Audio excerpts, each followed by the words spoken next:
Welcome back to MarketBubble, bitch. It's a show all about investing in yourself, where we feel an overwhelming majority of young men today are in a losing position. How are we positioned? Find out today and every Thursday at 1 p.m. PST, live on twitch.tv/FaZe Banks. And I'm here joined with my tall, beautiful co-host, Ansem.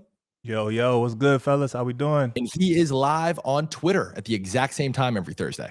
Yes, sir. Actually, technically not the same time, right? Because as you can see, top left corner of the screen, he's in New York, so it's actually literally not the same time. Yeah. But yeah, he's live. He's live on Twitter right now as well. And yeah, he is the tech fuck. Banks full screen. Where the fuck is it? There we go. We'll get sorry. Yeah, he is the tech finance big brain side of this. I'm responsible for media, content, attention, that piece. And yeah, listen, folks, we open up Twitter and everything is fucking smoked. Politics is smoked. They're lying to you.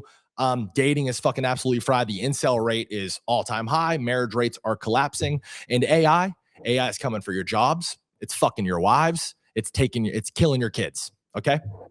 You're fucked. And yeah, you're gonna need three things. You're gonna need to make as much money as possible. Duh. 2, command as much attention as possible, or at minimum, understand attention in the way it works. This episode, actually, specifically, we're going to get very, very deep on that one. And then 3, of course, is AI literacy. Understand this tech because it's going to take everything. It's taking over everything. And while we're long-term optimistic on AI, we think that this tech inevitably, makes everything free and cures cancer and solves world hunger. The short term could get dark. And if you're a fucking paralegal in your last semester of law school with $400,000 in debt, and your parents aren't rich, you are fucking smoked, pal. So yeah. Cool. Most recent one. Okay. Sorry, yeah. And on that note, production was making fucking faces at me and yeah, cool. On that note, we'll pass it over to Z, and there's some breaking news happening in the markets right now. Yeah. There's a couple things that we want to touch on. Yes, sir. Yeah, I feel like we started this show as soon as stuff started popping off in crypto. Some really cool stuff happening today. A few things that I'm going to pull up and talk about. But the first one, so we have, let me see. Here we go.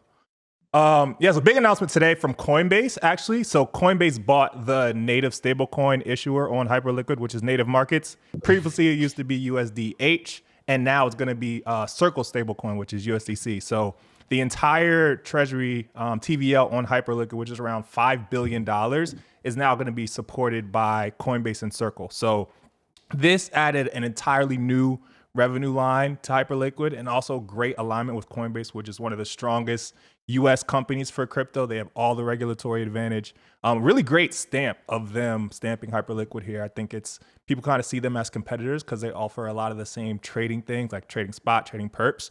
But this alignment is really crucial. So on that $5 billion, they are going to be making around so it's like 3.5%, I think, on the stablecoin annually per year.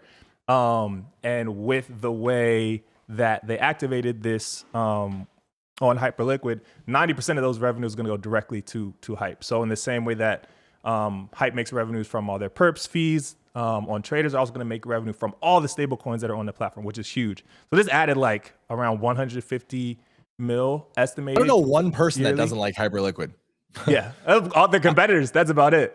Yeah, and that's a good sign, right? Yeah. And even some of their competitors, as we see, are starting to kind of align interest and align forces with them, right? I saw a tweet right before the show, something along the lines of revenue up 25%, but the chart only moved up 4% with question marks and concerns around that. What are your thoughts on that? Yeah, the market was slow to respond. I mean, I think when crypto is at the forefront of people's minds in a bull market, we respond a lot quicker to news. Just generally, they increased their revenue by 25%. And at the time, the token was only up 4%. I think that was after the announcement. Oh, it's up 13%. It's up. Yeah, it's up now. It moved throughout the day. It was up 4% at 10 a.m. And now it's up 13 to 15% on the day. So yeah, it's done really well. I mean, also, we also have the Clarity Act, which also happened today. They essentially pushed it through to the Senate to evaluate it. And if people don't know, what is the Clarity Act? Yeah. Yeah, so if people don't know, the Clarity Act is one of the most important bills in Congress right now. It's trying to get a lot done on the side of like getting clarity on our token securities, getting clarity on how banks are going to be able to use stable coins, getting clarity on how founders are going to be able to move in crypto and move through their phase of launching projects. So before, a lot of the reason for the disconnect between equity and token is because these tokens were not sure if they're like securities or not securities. And then there's also issues with directing revenue back to this token because they don't want it to appear as a security. So if this Clarity Act gets through Congress, it's going to be huge for crypto projects and protocols in general, because we're going to have a lot more clarity, that's why it's called the Clarity Act, on how crypto should move in the US. And that's going to be huge for like... It's a good day for crypto, baby. For sure. Huge yes, day for sir. crypto. And then something else happened too, right? I think it was Hyperliquid Coinbase. Oh, the Cerebras IPO today. So that also happened today. Talked about that last show, right? Yeah, we did. We talked about it a little bit. We actually were right. We were saying that like it's a good spot. Guys, we were right. We were super right. Super. Ansem and Banks, super right about Cerebras. Yeah. Let's see if I can. That's so good.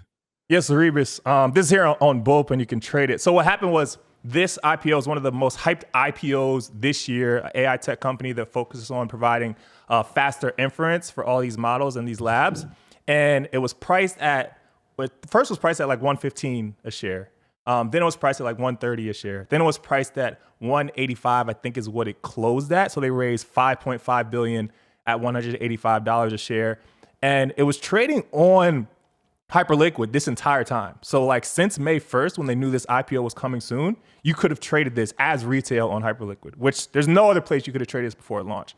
So it ranged from like 220 or it hit 200 to like 300 basically in the past 2 weeks. And then today, like right before it got launched on NASDAQ, they announced it was going to list at like 350 a share. And so there's people right now, basically everybody who bought on Hyperliquid through Bullpen over the past 2 weeks is up money, which is really, there's no other way for retail to get exposure to this asset before it Thank you for putting it on everybody's radar, Z. I got you. Doing God's work, helping us get rich and stay rich. It's fucking amazing. That's awesome. Yeah, so it's been cool. A lot of stuff happening today. Yeah. What else do we have? I talked a little bit in the intro about attention and how we're going to highlight attention. We have some deep topics and deep thoughts on attention this episode. Mm-hmm. You want to give us some thoughts on that? Yeah, so I think if you look at stocks over the past year, let's see which one I can pull up on here. It's a good representation of how crazy shit has been. Yeah, so SanDisk. SanDisk is one of the most popular stocks this past year. It's up like 30x. I'll share my screen. But yeah, so SanDisk is like obviously one of the most popular stocks of the past year. Why the fuck is this stock up so much? It's not because of like purely the revenue that they're making and their position in the market. It's also because of how much attention that they've gained and how much momentum they're trading off with all of retail following in these footsteps. So what we're really looking at here is like attention is essentially the new EBITDA for a lot of these companies, especially in a world where everybody's on an LLM, everybody's on social media, everybody's sharing their ideas around trades that are not popular become popular extremely fast. And when that is also bootstrapped by companies that have strong fundamental value, that's why you see these things go parabolic and stuff just go crazy. If you really think about it, what attention That's a fucking bar, by the way. Attention is the new EBITDA. Yeah, thank you, brother. That's crazy. Thank you. If you really think, it is facts. If you really think about it, like before you even see the metrics change in revenues and how much companies are making, attention is the precursor to all of that happening.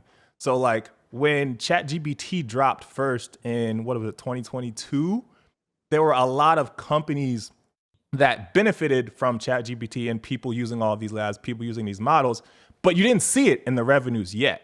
Like you didn't see that it would have been much harder to predict in 2022 that there's going to be $700 billion spent in 2026 on AI capex and the build out, but you knew that the attention was shifting towards people using AI, people using these models, people using them in their day-to-day basis. And so that's like the core thesis is like try to find where attention is going to next, and how you can profit and benefit off that and trade that momentum. So that obviously raises the question. What stocks are benefiting off attention right now? What should we be following? What should we be looking at? Where should we be, parking our money if in line with that? Yeah, I think the core, one of the biggest beneficiaries of this attention trade has been Intel. So Intel is one of the stocks that's up a lot this year. But a lot of what drove attention to Intel originally was the U.S. government and Trump bought 10% of Intel at I think around for 11 billion. And that was back when price was around $20. And now the stock is trading at $120. But I didn't even know they could do that. I didn't even know the U.S. could buy a company. Did you know I didn't either. I honestly did not either. It's kind of crazy. How often does that happen? That the U.S. just comes in and buys a company, 10% of a company for billions of dollars? Yeah, it can't be that frequent. I think it's because they're seeing how important a lot of this being the lead runner in tech and in AI is super important as a country. So that's why they're investing in trading like meme coins. It's insane. So this is essentially this is very similar to Ansem buying Whiff, right? It's like Trump buying Intel. It's like Trump is the leading KOL of stocks, essentially. He is. He literally is. And he's very direct in what he's doing. If you look at earlier in 2025, when he was talking about all the tariffs shit that was going on, people were very surprised at how aggressive he was with the tariffs. And in January, he was like, I'm putting 100% tariffs on China. I'm putting 50% tariffs on this country. I'm putting 50% tariffs on this country. And the stock market tanked extremely hard, 30%, I think, in a few months. And then he comes out on April 8th and he puts out this tweet. He's like, great time to buy stocks, publicly. He just says it, not before, no, not attached to anything else. And then a few hours later, after he posts this tweet where he's like, it's a great time to buy stocks, he rolls back, pauses all the tariffs on all these countries, literally in hours after he said that. So he's insane. He's very intentional. He's playing God. He's literally playing God mode, paying KOL for the entire U.S. economy. It's fucking crazy. But yeah, what he's really intentional with how he does conversation. I think he's actually been pretty smart about how he's negotiating with a lot of these countries. A lot of people were super scared on, obviously, if you put 100% tariffs on some countries, it's going to impact prices a fuck ton. And people were like, well, we're terrified because that could hurt the economy. There are some people who were like, no, this is just a negotiation tactic. We don't actually think he's going to do this. And so it's interesting, people who are aligned with Trump and believe that he had the best intentions at heart and knew what he was doing in negotiation, actually made a lot of money just trading off of trusting him. And there's a lot of people who sold a lot of shit just because they didn't think he was going to do well. Again, copy trading Trump in 2026 is like copy trading Ansem in fucking 2020, 2022, 2023? 2023, 2021. Yeah. Wow. Yeah, it's just that simple. So what else? Because it's not as simple as just buying fucking AI, because nobody can do that, right? These are all private companies and already worth fucking gazillions and gazillions of dollars. Yeah, you've been talking about Intel since we started the show too. I have. You want to recap TLDR, the thesis, and just remind people why? Yeah, I can. So Intel, a U.S. tech company. One of the core bottlenecks for AI right now is this company called TSMC, which is the Taiwan semiconductor company. They control 70% of all the chip manufacturing. And for manufacturing these chips, that's a huge advantage that they have, because everybody has to go through them to make the chips, which are necessary for training all these models and doing inference on all these models when people are using these chatbots. And so what Intel is doing, they're building their own fab here in the US. And so Trump is obviously greatly in support of that, because we don't want to be relying on countries or companies that aren't in the US. But also the way Intel is positioning themselves in the market, they've invested a ton in building out this fab. and trying to position themselves to benefit from all this investment that's happening in AI. They're working closely with a lot of other big companies like Tesla, like Apple. And they're also doing a lot of advanced work on how networking works between these chips. Looking more into that on how they're doing this networking. But apparently they're working on a system that's a lot more efficient than what TSMC currently does. It's a big swing for sure. It's definitely a risk taking. The people who bought like around when Trump bought definitely took a big risk. Like the thesis hasn't played out yet. So this is what I'm saying about how attention and how narrative affects these markets, because that fab is not up and running. People aren't using them for all these things yet. It's like a future prediction on how well they're going to do. And you only saw that happen as attention shifted towards Intel. So they've done a lot of work over the years, obviously working on the tech and building it out. But like the attention trade is when that really shifted and when you could have made a lot of money off of it. One of my favorite people to listen to. We talked about him a little bit, I think episode 1, and even when we were doing the dry runs, but Chris Camillo. Yeah. Did you watch the interview with him in Thread? Mm-hmm. I haven't gotten a chance to watch it. But it was really good. I think it was Thread's best interview, honestly. He crushed. It was a really good interview. I saw a ton of positive feedback around it. We have a clip here. Maybe let's just watch this just to give them some context. Yeah, it's good. It's a good spot. Let's watch this. So like I go to investing events and conferences, and there's technical traders, there's fun. Dude, I'm just like an alien, dude. Like I don't relate to anyone. I don't give a crap about anything that anybody else is doing in the investing world. Like it could be as foreign to me as like anything you could imagine. And so I've had like no friends in my world, right? Like I had no one to relate to. And then all you guys step in and you're doing this crypto stuff. And I'm like, okay, it sucked for me because I was like, dude, what the hell are they doing? But then on the flip side, I'm like, dude, if all of these effers got involved with equity trading, my edge would like go down meaningfully, because these kids are young, they're sharp, they're using algos, like everything that I'm doing, they're doing, but they are relentless. They're doing it the way I did it a long time ago, where I just didn't sleep. And I'm like, I don't know that I need millions to tens of millions of those kids competing with me as, you know, attention arb traders, social arb traders, whatever you want to call it, in the equity market, because my competition in an equity market is freaking nothing. And people are like, how did you generate 70% returns for 18 years? Well, I mean, the new audit's not out yet. It will be soon. I'm waiting on Jack to give it to me. I think it's going to be roughly 70% on 18 years straight, bro. And I'm like, you don't understand how weak the competition is in equity markets. You don't understand. Bro, this dude turned 20K into 80 million. You really don't understand how much of a herd mentality is in this space that I've been working in. Yeah, they're smart technically. Yes, they have access to tens of billions of dollars in infinite resources technically, but none of that matters. They don't know what the hell they're doing. And so, you know, I just started talking about this recently about these crypto traders coming into my space, because I knew it was inevitable, and it actually is starting.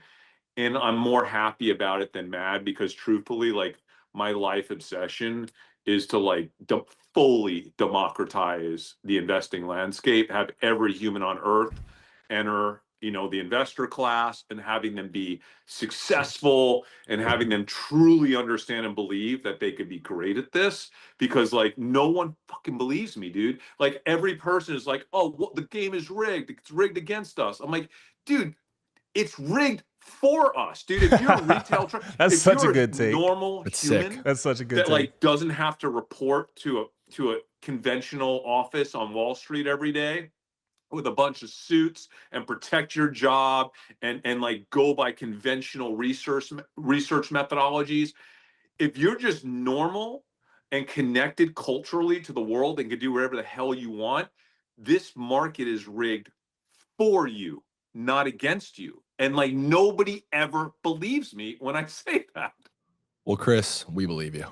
We believe, bro. It's literally how I trade. Literally how everybody in crypto learned how to trade, bro. He sounds like a guy who's lived in crypto his entire life, by the way. Yeah. That does not sound like a guy. And up 70% over 80. That also sounds like, bro, you know very how crypto. much 70% a year is for 18 years straight? How that absurd. compounds? It's absurd. fucking crazy. That's bro. obviously the average, right? So some years he fucking absolutely crushed. Some years probably ran flat. But yeah, no, 70% over 18 years is crazy. He's the GOAT. Yeah.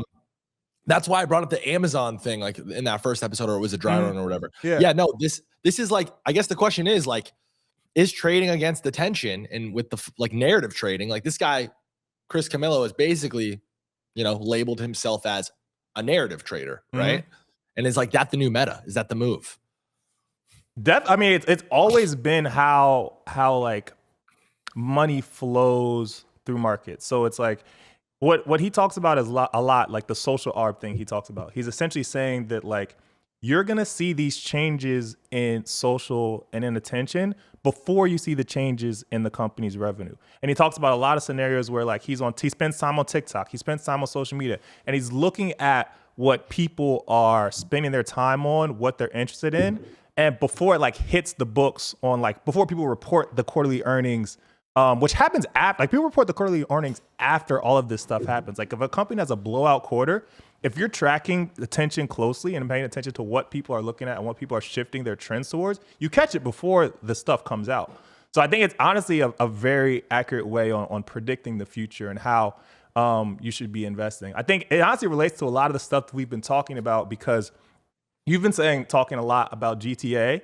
And GTA is like that attention lever for the company Take-Two, which is behind GTA. Like if you think about how many people are going to be talking about that game when it comes out, and all of these different things, I think that's like one setup that kind of makes sense, like the attention trade.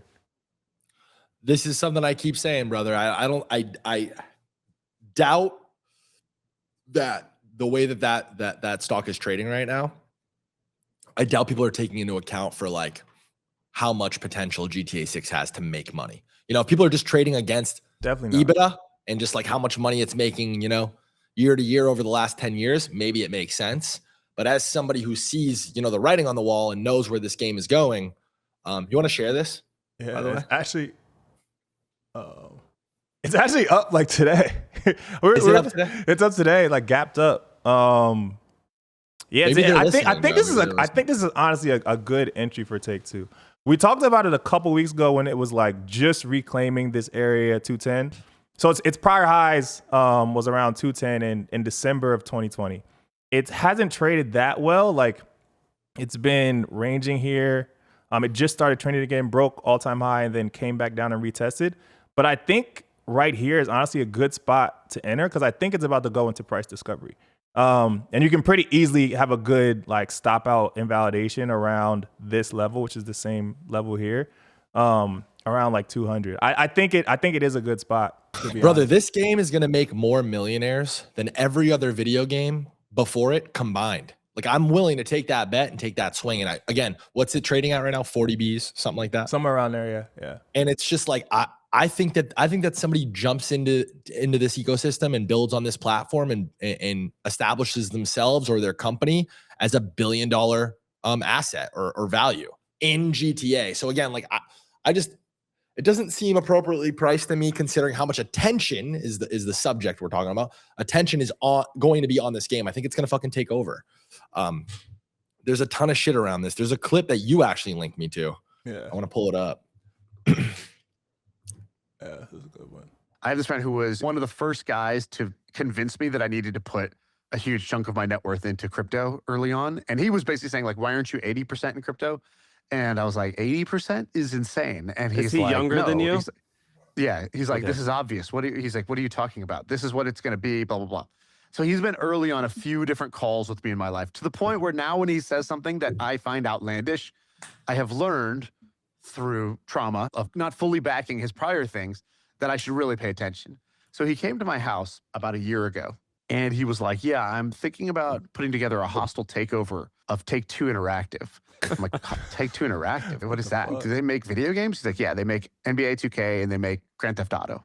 Yeah, they crushed. And I on was like, 2K. what is a hostile takeover? We don't even do that. He's like, this will be my first. By the way, the hostile takeover has been shelved now. The stock went up too much. So like, I don't know if you know how a hostile takeover works, but you have to kind of acquire like, I don't know, like 5% of the company silently and then like announce your bid. And you really want it when it's like Snapchat right now, when the stock is just going down, down, down, down, down, and you can rally support that a change needs to be made.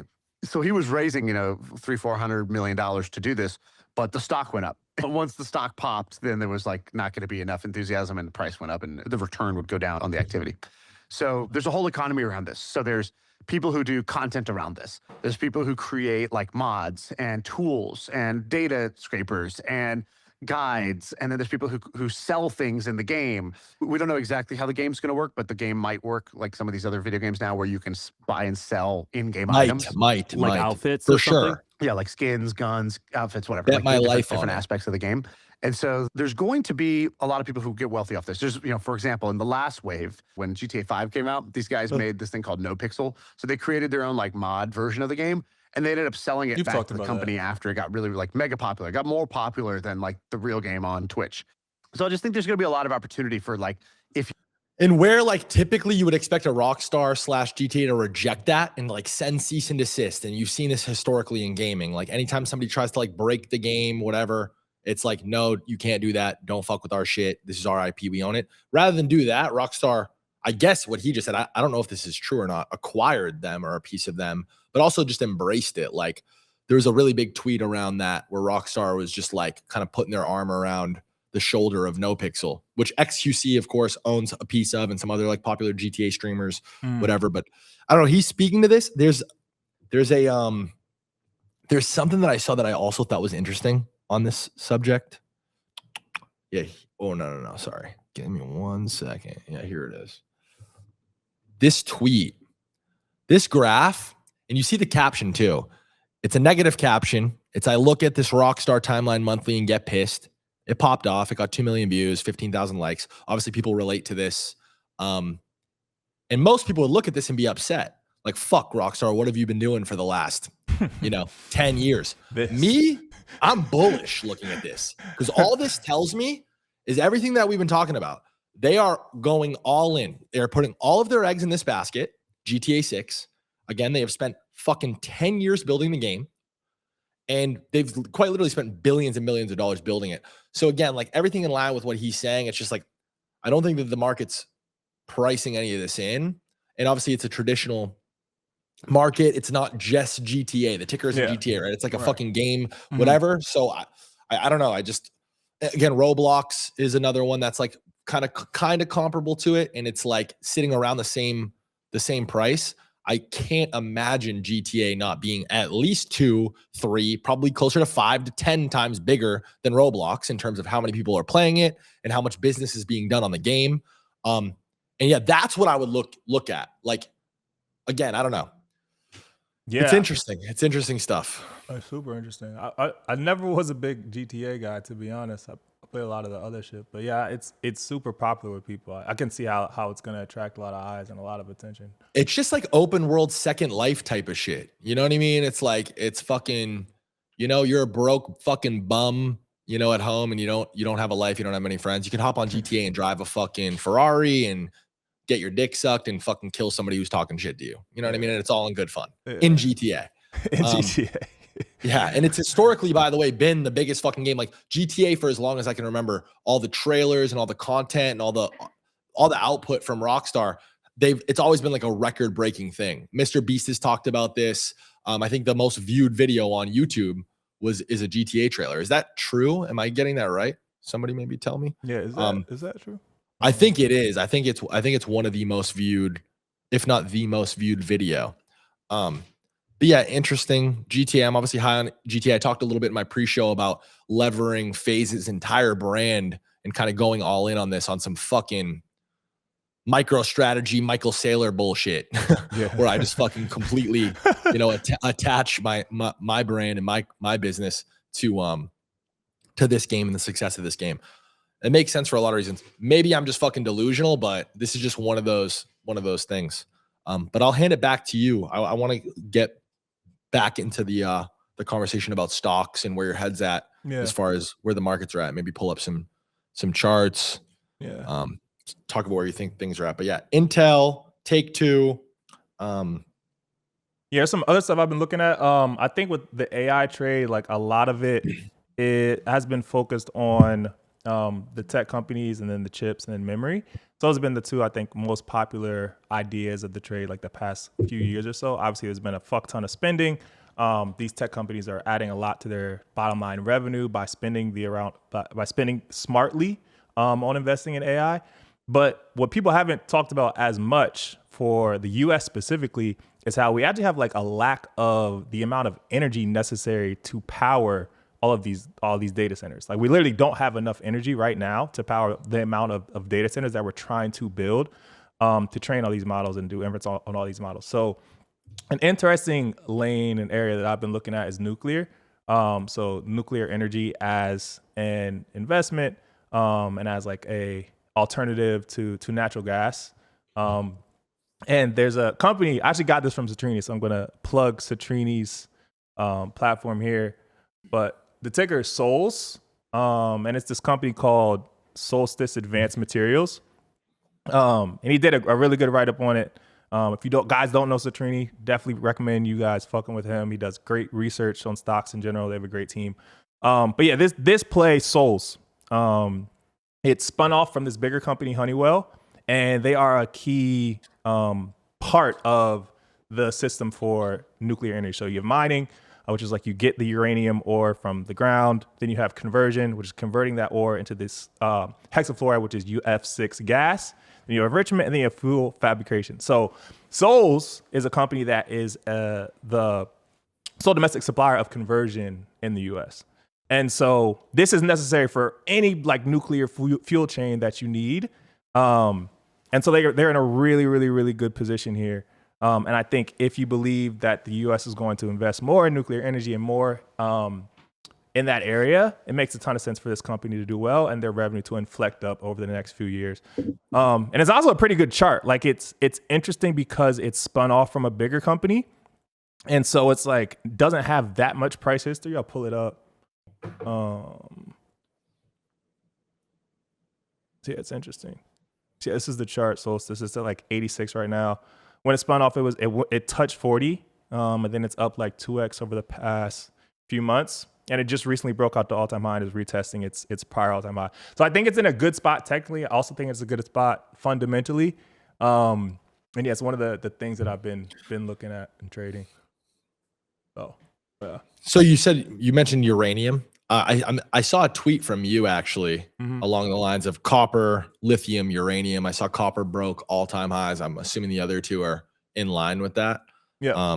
And materials is maybe a dumb question, dumb fuck off banks question, but there's no dumb questions, bro. It's never. Is there ever is it ever a move? Is it ever a play for the average guy who works fucking 50 hours a week and doesn't understand 90% of what you're saying or can't make an informed decision to make, a sizable investment in something like Solstice?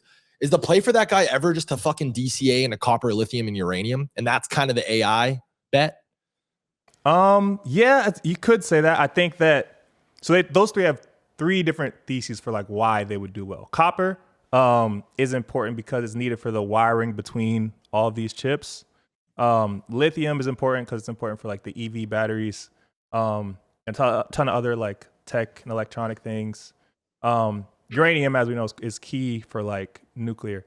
But yeah, I think that commodities as a portion of your portfolio does make sense. Like you said, it's a lot harder to do research on the thousands of stocks that exist, find the best one, invest in that. Commodities is kind of like a lower effort and a way to diversify your portfolio. So a lot of people have like a cash balance. In the same line as like a real estate, like adding real estate to your portfolio. Exactly. Like real estate's up what, like 3-4% year over year? Is that low? I couldn't even tell. Yeah, I don't know shit about real estate either. I don't know shit about real estate either.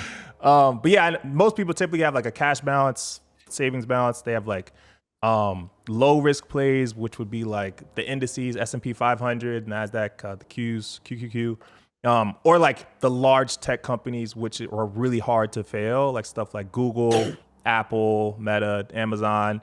And then they have their higher risk plays, which are like smaller market cap stocks or like crypto, which are lower market cap, where you can see higher returns, but you risk a smaller amount of your capital because they're a lot more volatile and they have a higher chance of like underperforming and not doing as well. And then commodities are the slowest. So commodities Well, are typically like a crypto, risk-off. Ansem and crypto. It's a fucking it's everybody's favorite subject and favorite segment. Yeah. What about crypto? How are we feeling about it? Bro, I honestly, I still don't like the majors. I still don't like Bitcoin and ETH as much. I do think Bitcoin is in a great spot right now, technically. I think it's holding this key level, which is like 79K. So I think if Bitcoin is the hold, I'll just map it out on the chart. Like here, this is. I have in my notes here that you're shorting ETH. I'm gonna take a piss real quick. Go off, King. Talk about ETH. Talk about majors. I'll be right back. Got you. Yeah, let me pull up my. Can I share just my screen and me, just so, which is this one? Okay, cool. All right, bet. Yeah. So, I am not as bullish on majors as I am comparably to like the other risk-on plays in tech and in the stock market. But I do think I'm super bullish on ZCash, super bullish on Hype. I think both of those are going to trade at all-time highs over the next few months. I think Bitcoin and ETH are going to be a bit slower to get back to all-time highs. But I do think they're going to follow. I think if you hold, I'll be looking for like 75K would probably be my invalidation for where I think Bitcoin will start downtrending again. So we had it, the all-time high was like around 126K, downtrended, broke this key level of support, which is like 100K, consolidated again, and then broke down again. And this is the first time in a few months that it's actually starting to break out from this range that it's traded in for a while. So this high, if you go to the weekly, it's a bit clear.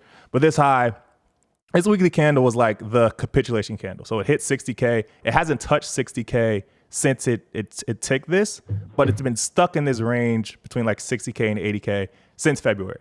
And recently, this past month, is when it finally broke out above 80K again.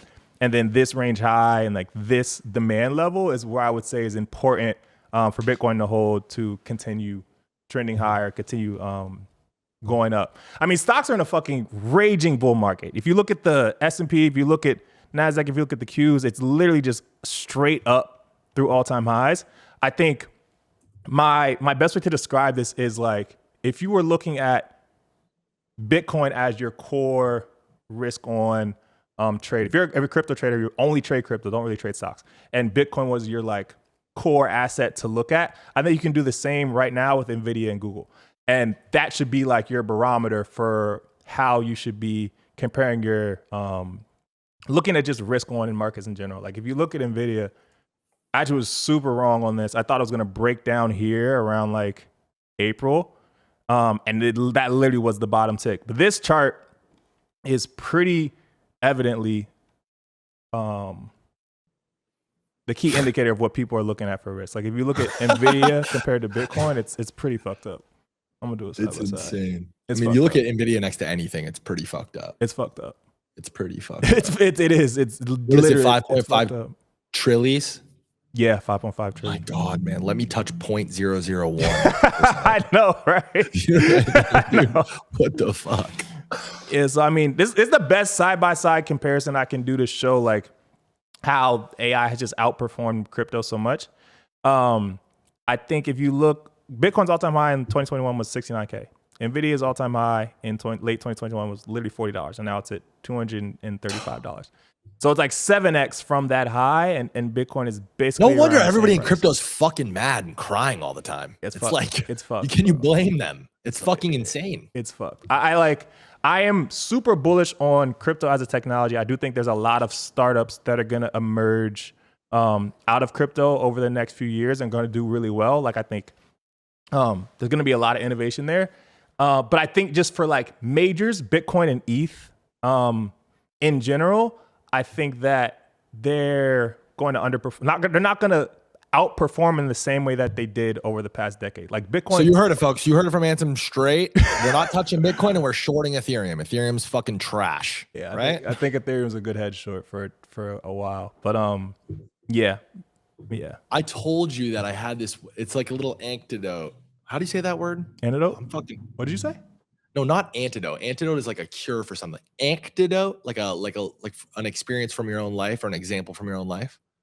Am I fucking retarded? What are you saying? The answer is yes, by the way. Anecdote. That's what you're talking about. Anecdote. Yes. Anecdote. Yeah. Anecdote. I'm a 50-year-old fucking man child. Like, bro, what are you talking? Anecdote. I have an anecdote from my personal life. This was kind of like my final aha moment. I'm not going to expose the group chat, but I was in like a chat with a few girls, and we like went and got like lunch that day. And they went to the Laker game and they like ran into one of my friends. And one of the girls in the group chat said, "Hey, I saw your friend so-and-so." And he said, "Tell Banks you're with the cooler friend now."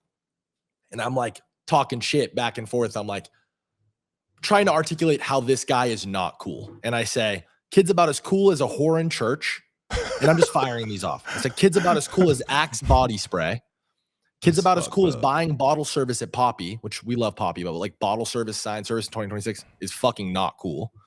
"Kid's about as cool as, hey, can I speak to your manager?" in quotes. And then I said, "Kid's about as cool as Ethereum." And that just came out of me. That flowed straight out of me.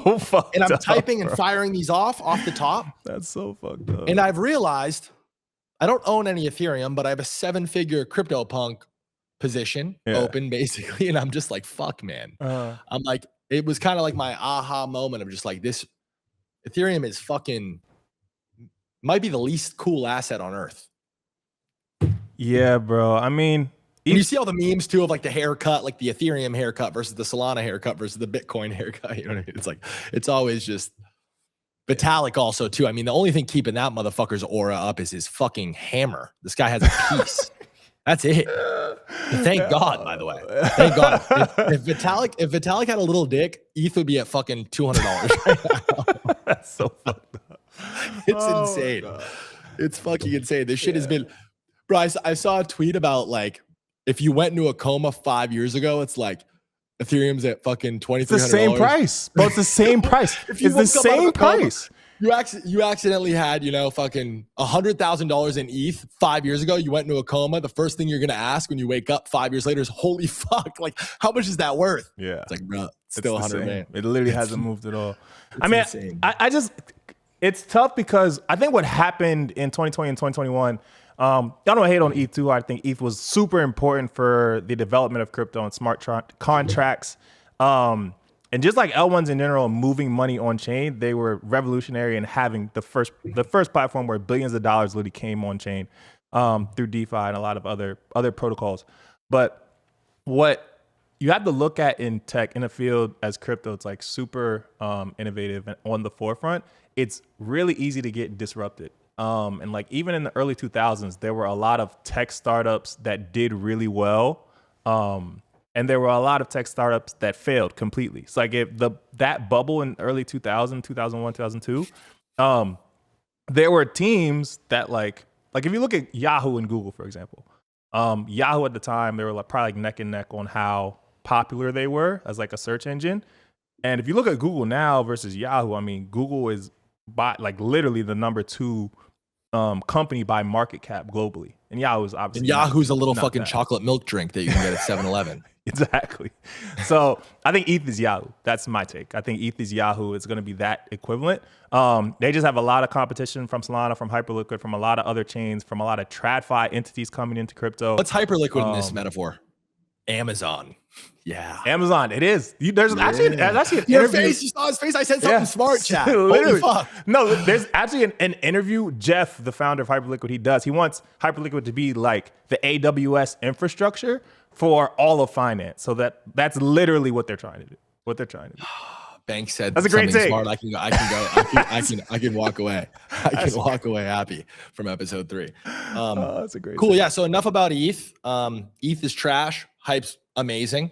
Yeah. What else? I have here VVV, which you called. You gave the audience a fucking great call on VVV. It's up a lot. I think it's up Yeah, It's like, up from it like 11. 2x It's up from from our- 11 to yeah. It's up from 11 to 20 since you fucking called it. It's up almost 100%. Great call again, Ansem. Thank Ansem in the chat.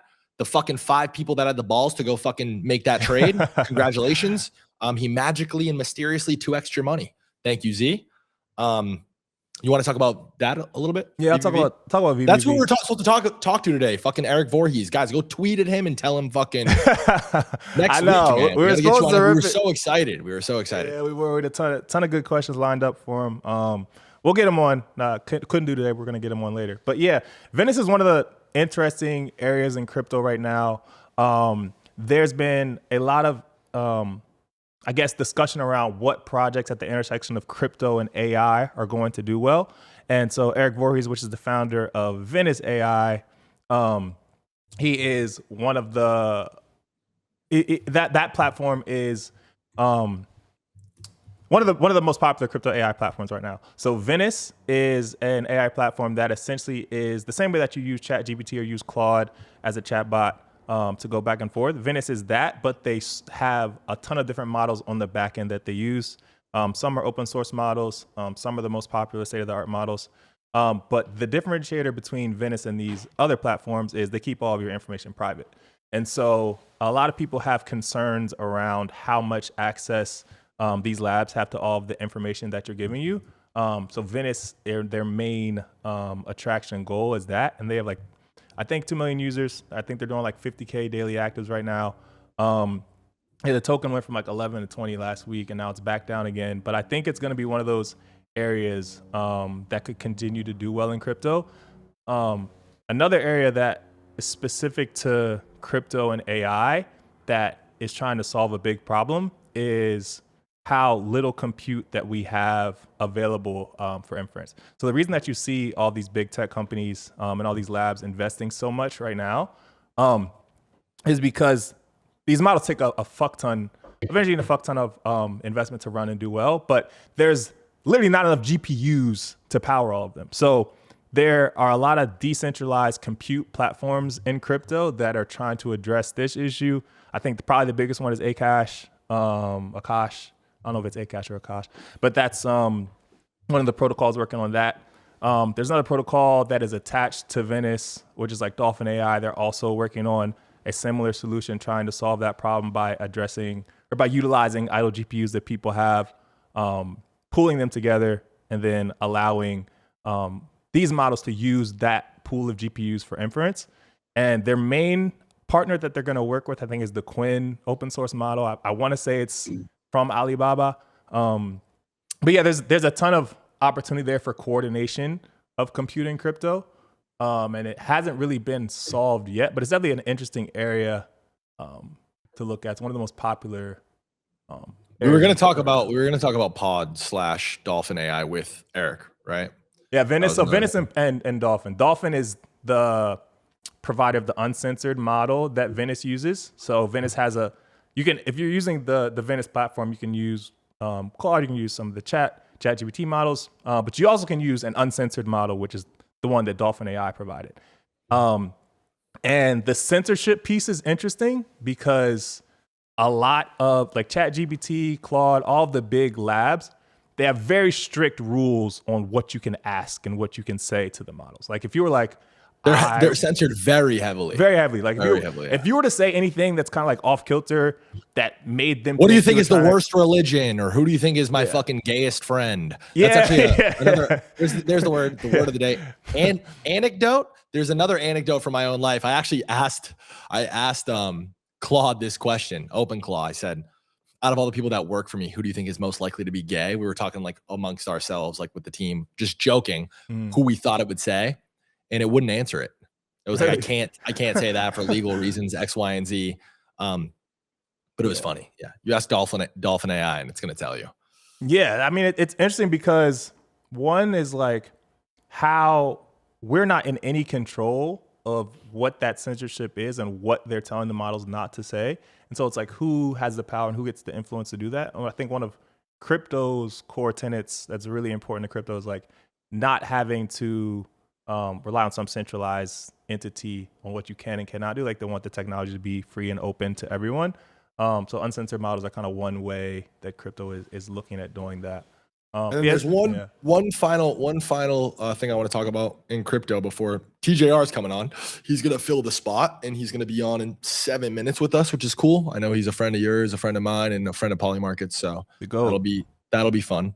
But ZCash, what's ZCash doing? How's that moving? I asked you last night. I said, you think this is a good spot? I asked Maine, and I asked Flood, and I asked a couple other people too, and yeah, those guys aren't as bullish as you, but they put it in the same bucket as like a hype and a Bitcoin. You know, like this is a fine asset to buy. It's it's probably only going up, but there's probably better opportunities elsewhere. How are you feeling? Are you still as bullish on Zcash?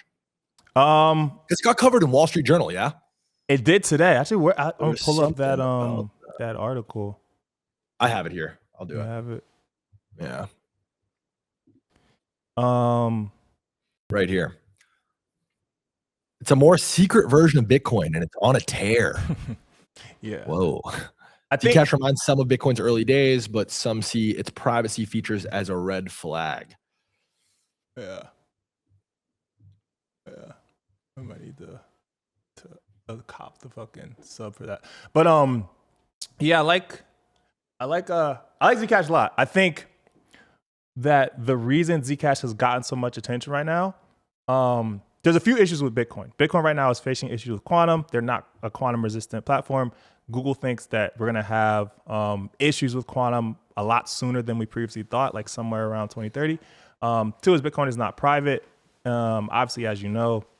And three is like Bitcoin is also, it's very institutionalized and very, like it looks like a US asset right now. And I think a lot of the early attraction to Bitcoin for people was it was something that's not connected to any one entity, not connected to any one country, not connected to any government. And Zcash is kind of like the opposite or alternative for a lot of these things. So yeah, billionaires who have a fuck ton of money, if you look at how much money is stored offshore, stored in like Swiss banking accounts, stored in alternate areas. The reason for that is like, you don't want, if you ever were in a situation where you are in a country where the government is trying to seize your wealth or do anything with that, you want to diversify your assets. Like there's no billionaire who has all of their wealth in one country or one area. And Zcash is essentially like Swiss banking for those people in your pocket. So instead of having to do all this with looking at different bank accounts, looking at different areas to store your wealth, Zcash allows you to do that and have access to that at any point in time, and take it with you anywhere. And you also, it's private. So the issues that you have with, like, say you have a fuck ton of Bitcoin. If you have $1 billion in Bitcoin and you spend $100 of that to like directly with somebody, anybody who you sent that $100 to now knows you have $1 billion in Bitcoin. And so if you have $1 billion in Zcash, and I'm not even speaking on like how to get around taxes, you obviously should not be using it for that. If you buy X amount of Zcash, store that Zcash, you report when you're going to sell it. But if you have $1 billion in Zcash, and then you send somebody $100 that Zcash to somebody for whatever payment, for whatever reason, they don't know how much you have in your actual address, which is the core reason I think that Zcash differentiates from Bitcoin is important. Private money on chain. I mean, you said it. You said it best. That was a fucking bar, by the way. Swiss banking in your pocket. Yeah. Whoa, clip that one, Jack. Yeah, that's really good. Yes, and crypto has like two kinds of assets. There's assets that are stores of value, which is like Bitcoin, and then there's the assets which are businesses and tech assets, which is stuff like Hype. And Zcash is, in my opinion, the second best store of value behind Bitcoin. And right now it trades at like lower than 10 billion. I think it trades at like 7 billion market cap. So I think it has a lot of room to do well and a lot of room to grow. And a lot of the OG people who are early to Bitcoin were also the people buying Zcash over the past 10 years. Like it's been in accumulation since 2016. It's never really trended past its all-time high of 800, which it hit in 2017. It's never really been in price discovery like a lot of other crypto assets. Like if you look at Bitcoin, Bitcoin was at $200 in 2016. Now Bitcoin trades at $80,000. And in 2016, Zcash was the same price that it is right now. So as you can see in the title screen, we're going live with TJR in 2 minutes. I think it kind of perfectly segues into the question that I just have for you, broad question that I'm pretty sure are on people's minds. And and that's, are we entering a crypto bull market? Maybe think on that, sit on that. And maybe that's how we can start the conversation with TJR. Because I know TJR isn't like a really big crypto guy either. I know that he was like buying a fuck ton of Bitcoin. I think he did well with Solana. I actually followed his story. I've seen some of the stuff, like the videos he did on telling how he came up. Like, I think he hit on Sol. I'm the only person on planet Earth who lost money on Solana. I get it. We don't need to keep bringing it up. Lost, close to $500,000 on Solana. It's all good though. Yeah, it's all good though. We're gonna get it. We're gonna get it back in blood, baby. We're gonna get it back in blood. We love Sol. We love Solana. It's not over. It's not over until fucking. Yeah, I do love Solana. Actually, I really do. It's my favorite asset in crypto. Like, I hit it's Solana so so many times, bro. Yeah. It's insane. Yeah. I'm just gonna follow you. Just next time you think about hit and buy, whether you hit it or not, the next time you think about that, please think about me as well and let me know. I got you, bro. All right, TJR's coming on. I'm gonna give it to you, and I'm gonna go take my 16th piss of the stream. All right, bet.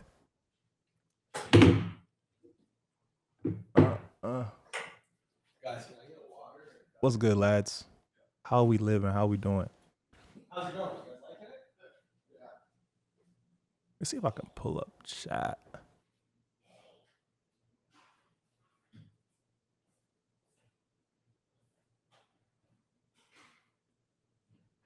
Everybody's talking about fucking coins in the chat. Yeah, if there anything you guys haven't had or interested in me talking about, or like want us to talk about, want me to look at, stocks, crypto, whatever it is, tech stuff, whatever it is, let us know so we can get ahead of it and pull it up on stream. I know I get a lot of inbound questions about the show and like what we should be talking about. But yeah, there's always stuff that I miss, for sure. Somebody said SpaceX will be building future data centers in space. What are my thoughts on this? I mean, I don't think it's going to be a short-term thing that happens. I mean, I do think Elon's grand vision makes a ton of sense, and aligning all of his companies, XAI, SpaceX, all these different things together is smart. But like, that's a long-term situation. Like, we're not going to have data centers. Let's get this sexy motherfucker in here next year. Yeah, where you at? Yo, am I here? What's good, bro? You sound like you're in a fucking. You sound like you're in an airplane. Oh, sorry. Here, let me turn this shit down, or let me audio. Like, yeah, just make sure it's on the right shit. No, you're good. It sounds better now. We can hear that you. sounds better now. It's good. Okay, cool. Yeah. Just make sure the sources are all good. Thank you for coming on last minute. You're gonna come on as the second guest, but yeah, Eric Voorhees clearly does not fuck with us. So you're coming. Damn, bro, what'd you guys do? He hates us. I don't know. No, he had an emergency. We'll have him on next week or one of the following weeks. I was excited about it. Do you know anything about him? No. Yeah, you mentioned the name. I have no clue. So this show, what do you think about this show? First off, I was pumped about it. I watched the full first one that you guys did. It was awesome. Yeah, I think that this is I mean, obviously there's a whole lot of these like stock and crypto shows, but I think you guys are bringing like a fresh, youthful energy to it where we can mix it's kind of what I do online, you know, mix like entertainment with education and, you know, put it out to the masses. Cause I mean, we saw what has happened with other finance podcasts that get like very little viewership, you know, getting acquired for millions of dollars, which is just insane. Like, imagine at what scale, you know, you would be able to bring this to if you guys can get like a whole lot more viewership, which I mean, so far has been the case. I think something that we're touching on too, which I feel like a lot of these like more traditional finance tech shows ignore, is an emphasis on attention. And we kind of like opened this show up with that. And we talked about, do you watch Thread Guy at all? Yeah. Did you watch his interview with Chris Camillo? No. I haven't yet. Are you familiar with Chris Camillo though? Nah, who is big he? Narrative trader, bull posts, Amazon, fucking brilliant guy, super smart guy. I think he's my favorite. I think he's becoming my GOAT. Yeah, he trades on narratives and momentum. He flipped 20K into 80 mil just trading stocks and like firing hard into like single names that he thought were undervalued and then riding those trends and just like rotating really aggressively. The same way we rotate aggressively in crypto, like in 2021, it was like Solana, Luna, AVAX. When one's not moving, the other one's moving. he behaves in traditional stocks and trading traditional stocks as if he was in crypto. He sounds like a guy who lives in crypto, but he doesn't. Yeah. Stocks is the move now, in my opinion. For sure. That's what, Yeah, we were that's just, what we were you just saying. talking about that. Is crypto entering a bull market? Anson, what was your final conclusion on that? I think that yes, I'll say yes, but I don't think Bitcoin and ETH are going to outperform in the same way that the other leading assets are. I think Zcash and I think Hype are both going to trend to all-time highs over the next few months. But I think if I was like how to split my portfolio right now, it would probably be like 70% stocks, 30% crypto. That's how I would do the split. But I know TJR, you traded crypto, you trade stocks. Tell us a little bit about like your story with trading, how you started with trading, and then how you but like got into content from trading and like your view on how that's beneficial for people. Yeah, for sure. So I first learned about crypto when I was a freshman in high school. There was a senior on our football team. He was like kind of just like the dude that could get shit on the black market, was always like kind of a weird guy. And he was on our football team and essentially just like whatever, gave us the whole Bitcoin's going to change the world pitch. Yeah. And he ended up getting a brand new, I think at the time it was like the i8 butterfly doors, license plate said Bitcoin. And once I saw that, I was like, okay, I'm freaking sold, you know, like this dude was able to pretty much just say like, fuck everything, I'm able to do this. And as a high schooler, I'd never seen anything like that. Yeah. And then from there, just like pursued crypto pretty hard. And then that's really what led me to get into trading. Started out trading currencies, and that was like, okay, I was trading the pound against the yen for a bit, and then I would trade gold as well. What gave you the idea to do that? Bro, I literally just looked up like day trading on YouTube. Yeah. And you know, like that for sure. Literally, yeah. And then from there, was doing that pretty much all throughout high school. And then the 2020 bull run was really where I made the majority of my money. It was just like Solana, everything built on Solana. And then from there, once I had like a fat stack of cash, trading became a lot easier.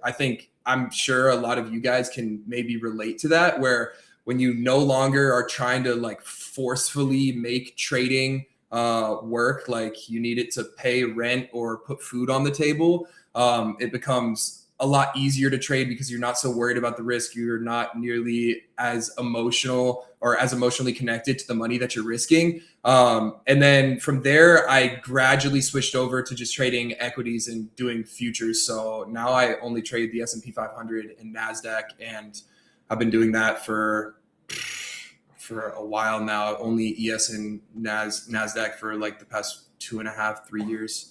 So not only are you trading against attention and with that kind of at the forefront, but you're also like, I mean, is it fair to say that attention is kind of the most important piece of like your entire business and like you as a brand and as a personality on the internet? Oh, bro. Oh, yeah. Sorry, I forgot to mention the like social media come up. So yeah, I started doing social media. It was I want to say like the first semester of my sophomore year of college. And then I ended up dropping out right after that, because that was when everything just hit all-time highs and obviously made a bag from crypto. And then I ended up moving out here to Puerto Rico to avoid all taxes. And then Smart.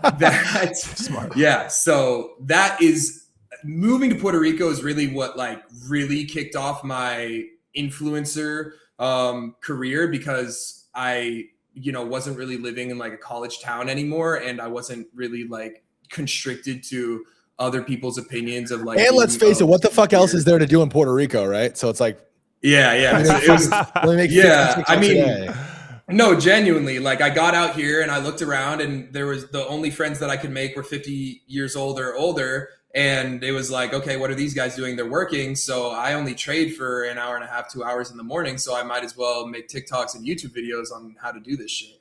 So it changed your life in two ways, really. And obviously one was more calculated and financially charged. But the second one, like, yeah, that's interesting. We've actually never talked about that, but that's cool. Yeah. And now, I mean, bro, I see like attention as just the best currency nowadays. Like obviously I do my trading in the morning, but I'm killing two birds, one stone. Like I'm streaming my trading on Kick in the morning. And then after that, I'm continuing the stream going IRL or doing 20, 30 TikToks during the day or making a YouTube video. Like I need to be putting out as much content as possible because I just see where the world's going, and you need to have a social presence. We got to pick your brain on the short form, TikTok, Instagram Reels. We got to do that. We got to do that because that is definitely like, in my opinion, like why anybody knows who you are. Like that's really how you it and fucking kind of like a fucking virus infected everybody's timelines and everybody's reels. And again, you're just like, you're packaging and presenting, like you said, content like these subjects that we're discussing. We're not the only people who are successful or who ever made money trading, right? But the way we're packaging it and delivering it and the subjects that we're pairing it with, like this attention piece, like that's what this show ultimately is about. It's about, AI is going to disrupt the fuck out of everything. We talked last time we hung out. When was that? It was in LA. Yeah, I can't remember when that was. We went for a little coffee walk. It was fucking cute. But I was like super pilled on the AI shit. It's like right when I set up OpenClaw, I'm like, bro, you got to go home and set this shit up. Where are you at with that right now? Where are you at with AI? How is it worked its way into your day to day? Are you fucking? Yeah, I just clawed the shit out of everything. Yeah. And for me, within I try and use AI as much as possible. But I feel like if you have like a software company, for example, obviously AI is going to be able to help you out immensely. But for me, it's just trading, and trading AI isn't necessarily going to help me out too much, at least right now. And then content, I'm the only one that can be in front of the camera. So a lot of my business is just like, I'm just asking it advice for little things, and it's helped a bit on like the clothing brand side of things that me and my business partner run, like to be able to do like ads, SMS, and email. But I feel like it's at least where I'm at right now. Do you think you could be doing more or should be doing more with it? Do you feel that, or just? To be honest, yes, but something that all of the most successful people that I've ever met in my life have told me is like, do what you're good at. And what I've seen that I'm good at, that I will never be replaced at, is being in front of a camera. And then also being in front of a chart. So, and right now AI can't necessarily completely replace me. You can still tell that it's an AI version of me. So until that becomes the case, that's when I would want to be able to actually implement that. I have implemented it with short form and being able to mass produce clips. Yep. That's a little gem that a lot of you guys probably aren't hip to, but yeah, I'm getting like. Well, that's what we preach. It's like use it for what it's worth. It's a tool, right? Be the human element, be the best version of, like you said, whatever you're good at. Add emphasis and really, we're kind of saying the same thing in different ways. I think that you put all your eggs in the baskets that make sense. Like you said, for you, it's being in front of a camera and being in front of charts. But Z, I don't know. It's safe to say, what percentage of this show does fucking Claude produce realistically? With the fucking like, I'll share it right now. We do a lot. Look at this. There's like a we do topics with links and fucking hooks and stuff, and Claude does this whole fucking thing, and like we're recording all of our. How do we get him back in the middle? Oh, 3 hosts here. I record every single meeting that I'm in, with whether it's with lawyers, finance people, the MarketBubble team, and record it with Gemini and feed it to this thing. And the way that I've been using it, I think it's interesting for us three because there's so much readily available information about us online. And I think we talked about this on our walk, but it's like, learn me and understand me in every single part of my business and everything that I'm involved in and invested in as much as you possibly can, and highlight blind spots or things that you think I could be doing better, all the way from like your health and what you're doing, what you're eating every day to, I don't know. It's that's kind of how I use it, like really for everything. And I think it's super valuable to just like give it as much information as possible about you, your business, everything that you're doing, and just allow it to build this like this profile on you and understand you better than yourself. Cause that's where we're headed, right? Like, we actually use AI a lot at Bullpen. So one of the key like advantages of Polymarket, like them having all of their data on chain, allows us to do a lot with indexing that data, looking at the top traders, looking at all the information that we get from that. And so like we have a lot that we're able to do with AI. The CLI, which is the terminal essentially that works with Claude code and Bullpen. If you ever wanted to like build a skill to look at certain sports trends or like look at certain predictions that people are looking at, you can do all of that directly in your terminal with what we built there. And also a lot of like the data around whales. Like here we have our page on predictions. This is like our whales page. And you see this guy, it's like a 55% win rate, has like 800K plus P&L. They've also built out, like if you just wanted to copy trade this dude, you could put how much you would have copy trade, max size per position, max size per like trader, slippage on each trade. If you wanted to not use any of these limits, you can do that too. But all these things, like a lot of the stuff that we've built is used by AI. AI is in our system to build a lot of these different things. I know TGR, you're big on Polymarket. Is there anything you're looking at like trading right now with predictions wise? Yeah, so my boy just sent me this. I don't want to take any claim for this, but my boy sent me this morning. And I want to hear you guys' thoughts on this because I'm personally going to hammer it. So I'll read you. I will say this. You sounded genuinely excited when I called you today. You said, yo, I have some fucking I am excited. Crazy Okay. World Cup alpha. Polymarket, you're about to get into it. You're about to dump it all to me. And I said, save it for the show. Okay. So this is the first time we're hearing about it. Okay. So this is maybe like part of my degenerate side showing, but World Cup is coming up. And so this is one of my friends who's like overly loaded. Actually, he might be on X, but he's anonymous, massive meme coin guy.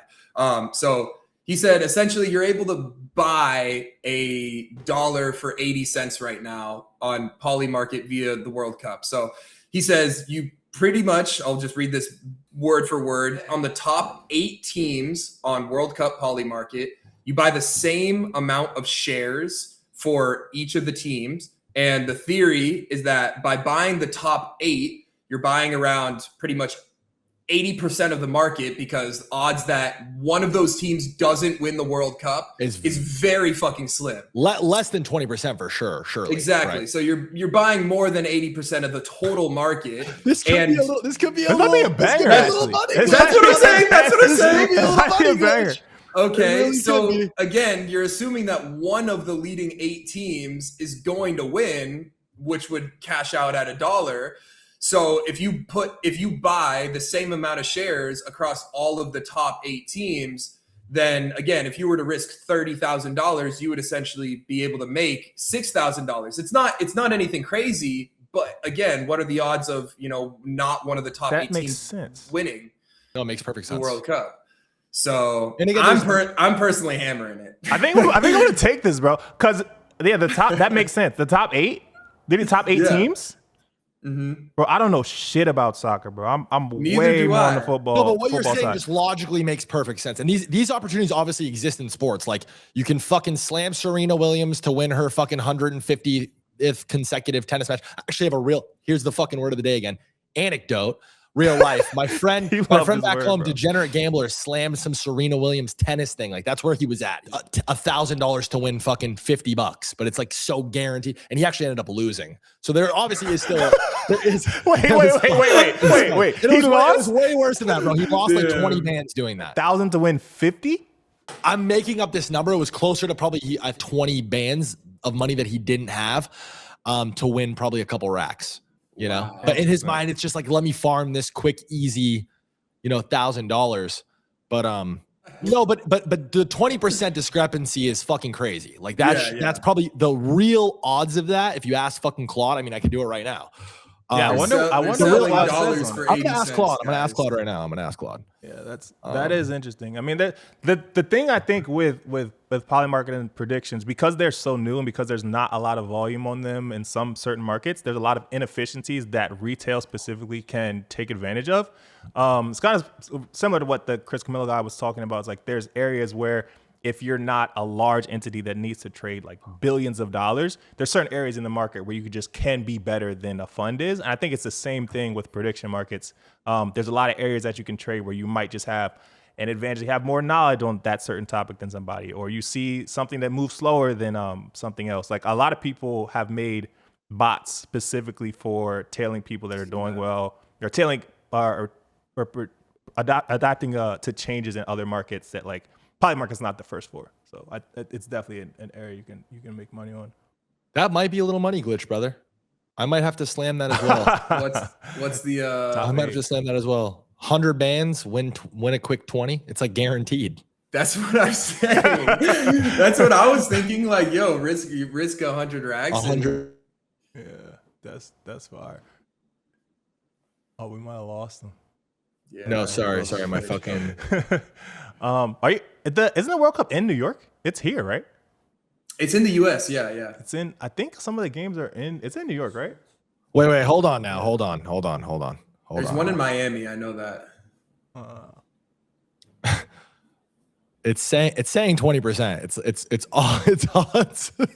It's odds for the top, for somebody at the top. This is Claude. I didn't give it any other context. I just gave it, what do you think the odds, the top 8 favorited teams, whatever. And it says 20. It says combined 80%. So you have an Polymarket, 80% chance. Polymarket's accurate, I guess. You're not really getting a ton of, I don't know. When's the last time somebody out of the top 8 though won? That's what I'm saying. That's what I'm saying. Like, find that average. 20% is fucking crazy. Yeah. I wonder how much it is to go to some of the games. So those are probably going to be lit. I'm definitely going to go. I don't even know shit. I don't know shit about soccer, but I know they turn up. Yeah, soccer fans are die hard. Mm-hmm. They're die hard. Yeah, I might pull up to some of that shit too. It's in June, right? I think the first round is in June, like middle of June or something. I think. So you're still in PR now, right? How much you go back and forth, or like you have to do 50% or whatever it is? Yeah, you got to do 183 days out here. And honestly, man, I need to talk my shit. Everybody on Twitter, I love seeing people on Twitter say, oh yeah, I could move to Puerto Rico, but I don't want to live in a hut. Bro, Puerto Rico living is so great. Like, it is. You're never going to convince me.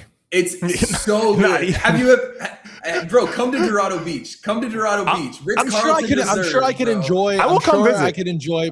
We honestly should do we that. We should pull up. I'm down to come visit.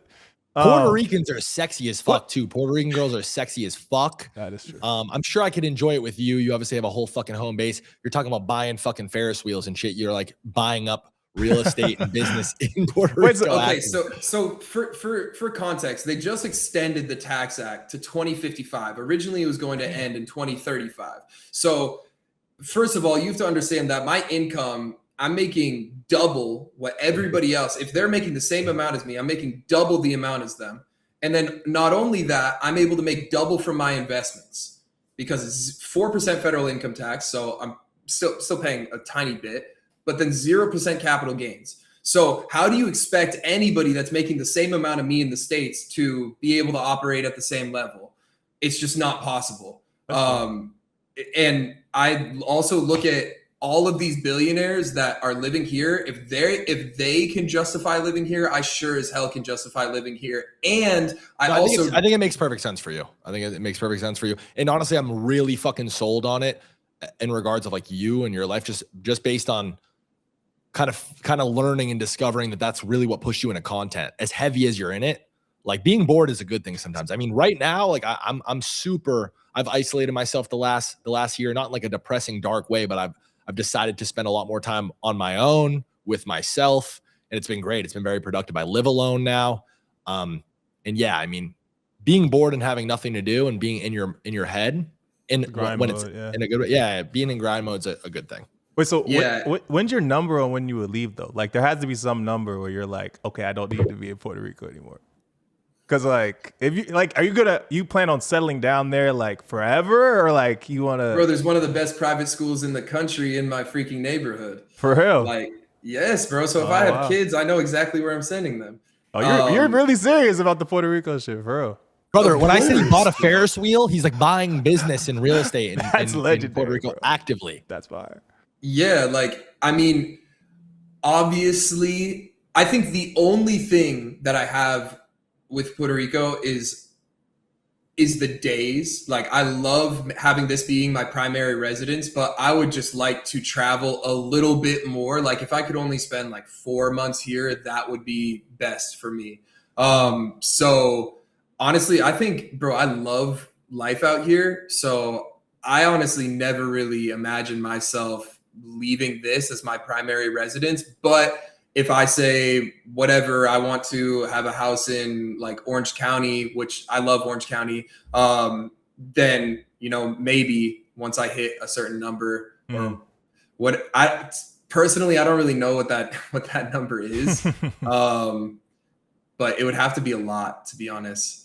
This is a huge factor we're not talking about or considering right now either. And that's just like who you wind up having kids with, who your wife ends up being, who your partner ends up being. Obviously her opinion and how she feels like is going to heavily dictate what you do next. And that completely changes things. You know what I mean?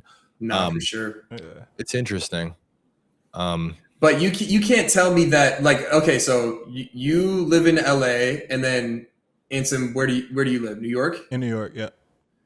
Oh, so you guys are getting We're getting wrecked. We also live in the two best cities on earth, brother.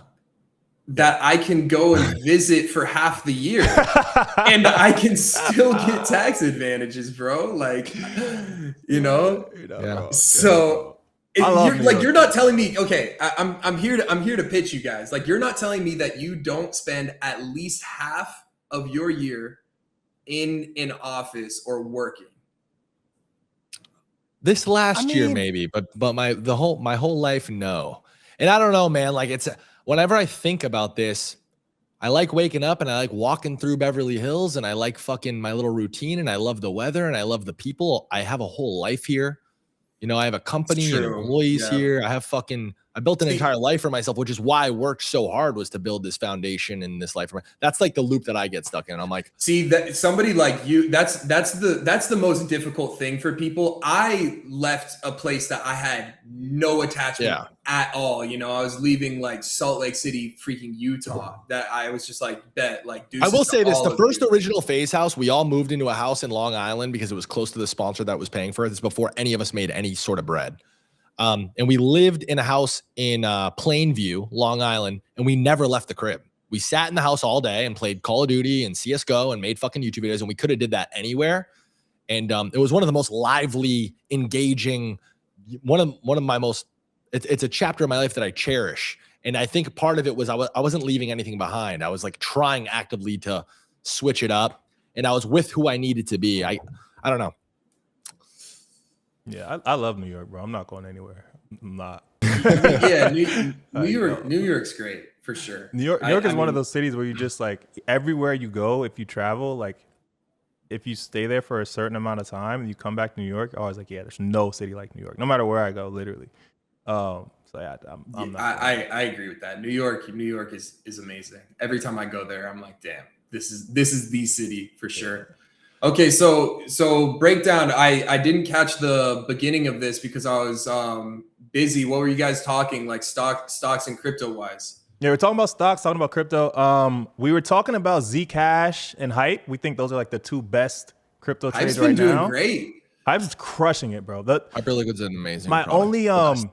only caveat with Hype, like their past quarter, their revenue is pretty much flat. Like it's one of the only quarters that they haven't grown substantially in revenue since their launch.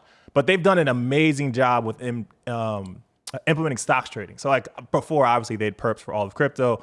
Now they have perp for stocks, commodities, crypto, all these things. And I think stocks right now are close to like 30 or 40% of the top 10 like volume right now on what's trading on the platform. So I'm surprised, TJ, you don't trade on Hyperliquid ever? I was just about to say, I'm actually thinking of transitioning to trade. Oh, you should, on 100%. You absolutely should. Okay, so the only problem is when I tested it, trading perps is, at least when you're calculating risk, or maybe because I was doing it on my phone, maybe it's better on desktop, but when you're calculating risk, you have to adjust leverage every single time. Because for me, I'm not placing trades based off of just like a certain like obviously I have a set dollar amount that I'm willing to risk per trade, but I'm doing it based off of price action. And for me, I'm entering, like when I'm trading on futures, I need to be able to enter within seconds. Yep. So being able to drag the little leverage button and then find the exact amount of leverage and then put it into like a risk management calculator to be able to find exactly where that's supposed to be at to place my stop and whatever. At least when I tested it on my phone, it was, maybe I didn't give it enough of a shot, but it took too much time versus on TradingView, you know, that shit's automatically integrated. You literally just press a button and then boom, like it's done. They already have like the risk management tool open on the right-hand side when you're even thinking of placing the trade when you're trading futures. Yeah, I mean, for Bullpen, we implemented Hyperliquid on the back end. If you wanted to ever just test out our platform and see like if it is direct one-to-one with how you trade on whatever, you do interactive brokers? Or No. I do a trade station. Trade station? Yeah, but a lot of the same things you can do there, you can do on Bullpen. We have perps for stocks, perps for the index. You said you trade mostly the indices, right? Yeah, ES and NASDAQ. Yeah, so we have everything here. We're actually doing a competition next week.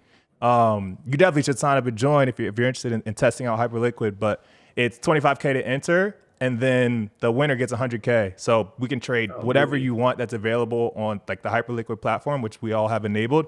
Crypto, indices, stocks, anything. But yeah, we're doing that next week. I need to test it out on my desktop because when I was doing it on my phone, I like just gave up immediately. I was like, bro, dragging this leverage thing is going to drive me freaking nuts, and having to calculate the risk on the side or like go to a completely different browser to calculate risk to figure out what X leverage I'm supposed to put on this it's just not going to work with my style. Yeah. No, yeah, you should. I can get you all set up, but you might have also tried it out like a lot earlier in their days. They've made like a lot of improvements to the platform, and desktop is definitely better than mobile, but we have both. Yeah. So what's the hot stock narratives? Obviously AI, but what are you looking at right now? Yeah, I'm looking at we talked about Intel earlier. I think Intel is really good. It's up a good amount. I think it's going to pull back and consolidate, but I think this year and next year, they're going to be one of the core stocks that's going to do well the same way that NVDA did well from 2022 to now. So I like Intel a lot. We also talked about Sols, which is like a lower key one, this company called Solstice Advanced Materials. So they're one of the key parts of the process of converting uranium ore to what you need for nuclear power. And like, as you know, Earth, those ones are going crazy. Yeah. So they're one of the companies involved with that Solstice. Like the U.S. is investing a lot into energy, a lot into the grid, and we think that's going to be one of the areas that catches this AI tailwind of momentum that hasn't really moved all that much yet. What else we talked about? We talked about MP. It's another like rare earth metals company. Trump is looking to close off all those all the connections to China rare earth stuff January 1st, 2027. So I mean, who knows if that's like a buy the rumor, sell the news sort of situation. I think that it'll probably like price itself in before January 1st of 2027. But I have the same thesis. That's like where my head's at with all the rare earth stuff.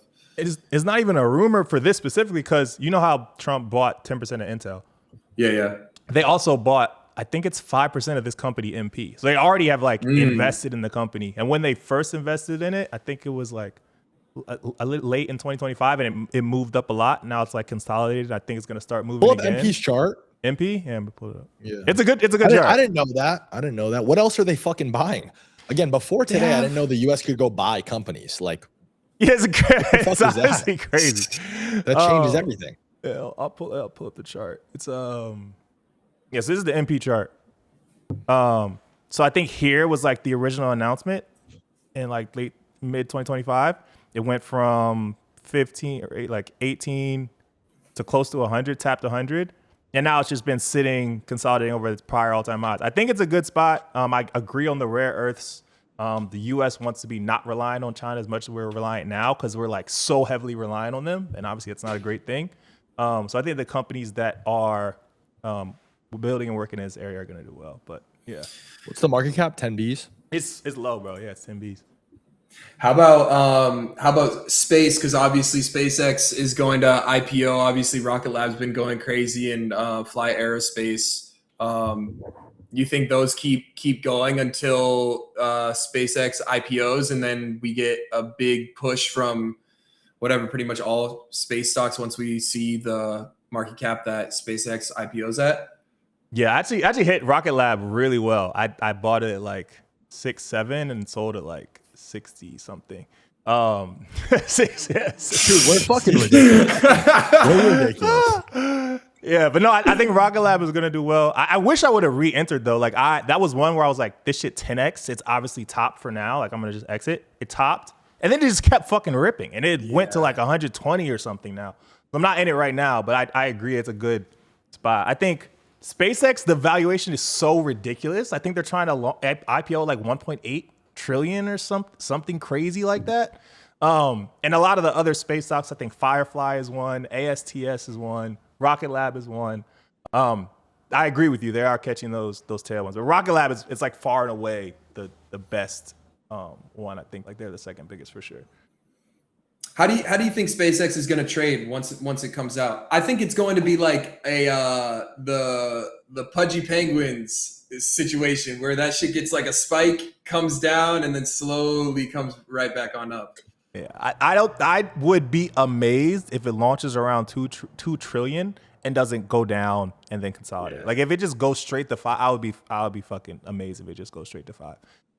Especially because with space and a lot of what SpaceX is trying to do, it's not like an immediate thing. Like they're not gonna have immediate impact as soon as they IPO. I don't think so. I think it's gonna be like a slower play. I think if SpaceX IPOs, Anthropic IPOs, OpenAI IPOs, that's got to put in some kind of local top for markets. It has to. It's just too much fucking money. So you guys short the IPO?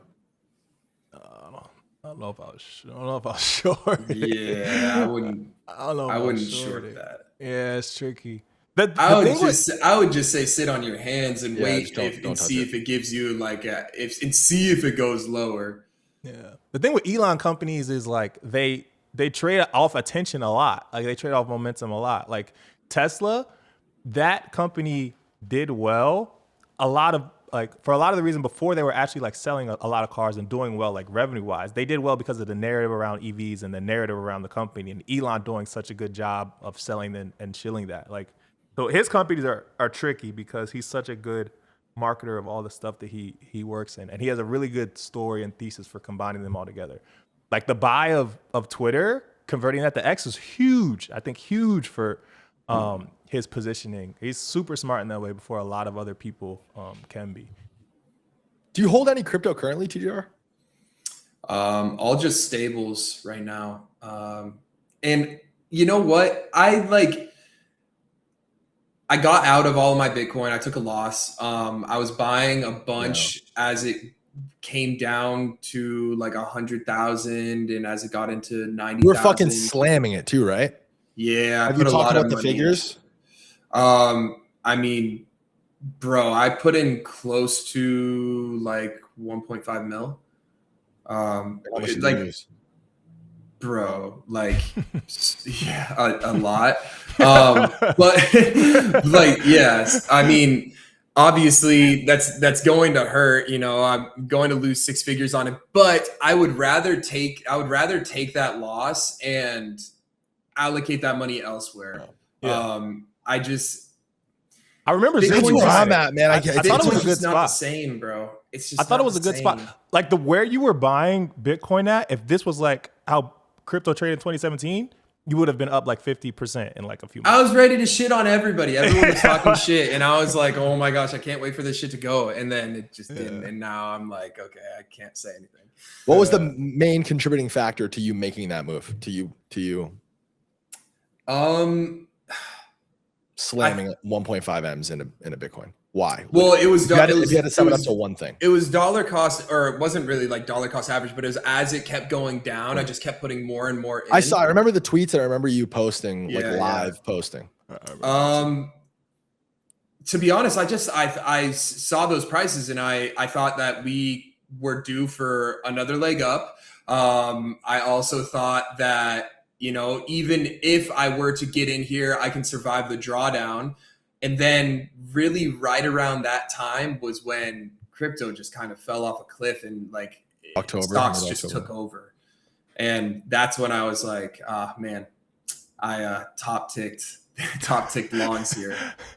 I've top ticked a lot of things, bro. It's fun. I top ticked a lot of shit. So you still kind of feeling the same way? Sit on your hands, crypto, ignore it, focus on what you got. I've got a bunch of money in stables right now. And I mean, funny enough, I've just been buying like stupid shit, like just watches. And I'm actually up a lot on the watches that I've bought. I'm up over 6 figures. So I've actually made back the money that I lost, or made back the majority of the money that I lost from the Bitcoin from just buying watches with my which watches? Stable. Like Richard Milles. So yeah, I got 2 6702s. Those have been going up a lot. 6701, baby. There you go. We're matching. They're the best. And then I got this white ceramic AP that has gone up around like $50,000 to $70,000. The 6702s are the ones that have gone up a significant amount. I think it's RM's best watch. I personally like the 6701 better because it just suits more of my shit. But 6702 is like the fucking kind of the holy grail for someone like you. Yeah, I would say. Z, do you buy watches? Do you wear watches? Bro, I don't buy watches. I don't buy jewelry. I don't do none of that shit. I don't have any tattoos. None of it. Tattoos? What are you trying to say, bro? Tattoos? Bro, niggas have a lot of tattoos. Listen, I'll say jewelry. It goes together. I'll say jewelry. I'll agree. I'll concede. Tattoos retarded. For sure. I mean, I don't think they're retarded. I just don't fuck with them. Most jewelry retarded. Well, there's no like, it just doesn't make, it's a sickness. I'm sick. TJR is sick. We're degenerate. We're fucking, we're scum, slime to our fucking core, right?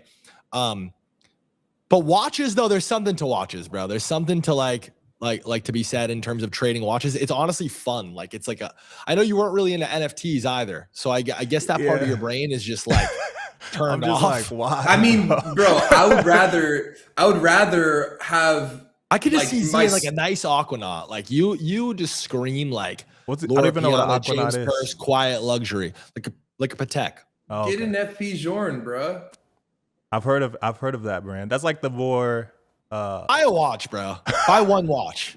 Buy a nice watch. You know what who would love to go shopping for a watch for you? Your girl. And she knows your fucking swag. She tries to get me to. I actually got her. I got her some shit. But she tries to get me to.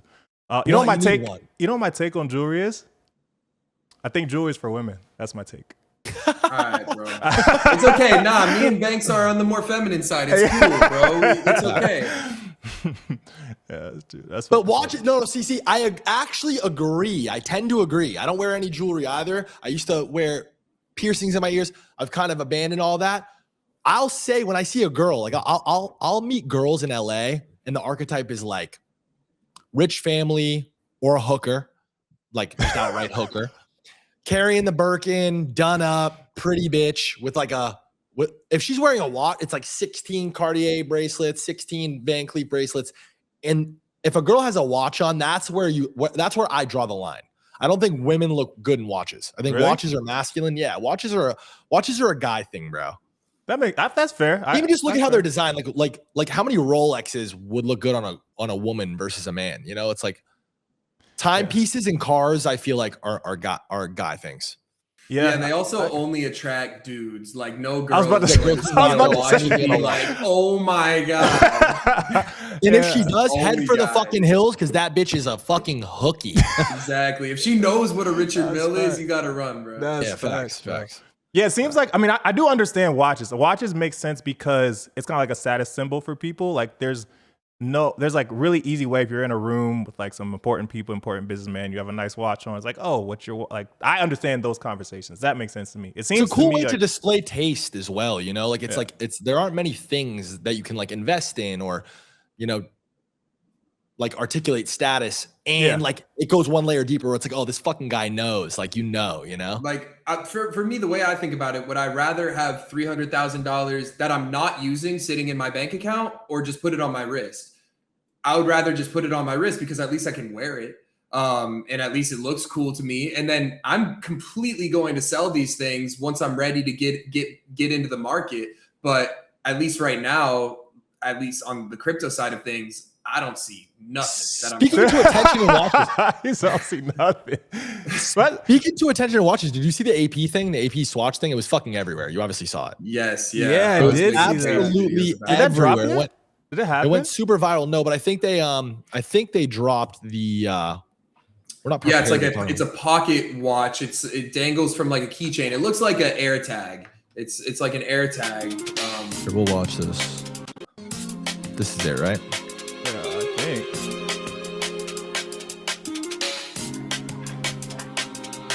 That one's hard. Bro, that shit is not hard, bro. Stop. That's the type of shit that you're gonna see like these 18-year-olds. No, this shit is ugly. and This shit 20-year-olds. is this Arizona iced tea ass watch is fucking hideous. This is, bro, you're about to see high schoolers rocking these shits, bro. That shit's gonna be hanging from a keychain. I'm gonna buy like 10 of them by the way, just to like LARP it. that's why it's genius. I saw people shit all over this. I saw fucking people, and I think it's a really retarded take to be like, I'm selling my AP because now the barrier to entry, yada yada. We've seen this, and most of the time when it's done the right way, I don't know if this is done the right or the wrong way. I think them not making a wristwatch is the move. That keeps like that in its own separate class.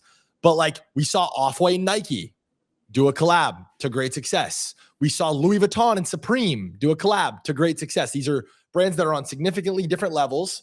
And they traded, they delivered a product for somebody that was outside of their, typical like ecosystem and outside of their typical customer to great success. Like these are some of the more successful. Like Porsche did a Lego collab before.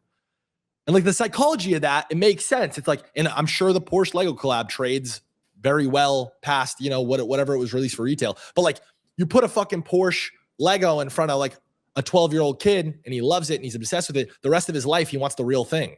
That's true. I can see that. I feel like that's kind of along the lines. I don't think it's a bad thing. I think if like now there's a fucking real, like it's a realistic goal for some kid in high school to go buy a fucking $1,500 AP and throw that shit on his backpack. And it doesn't mean shit to us because we're millionaires, right? And we're fucking adults.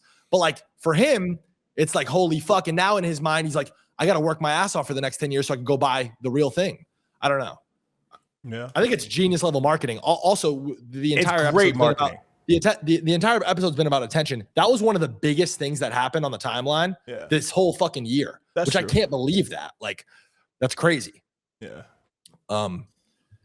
My question, I have a question for you guys. And so obviously you guys have this show, which is great. I think streaming is the best form of content because you can break it down into a long form YouTube video and then also into short form clips. How are you guys prioritizing like the marketing and trying to just mass push this out to as many people as possible?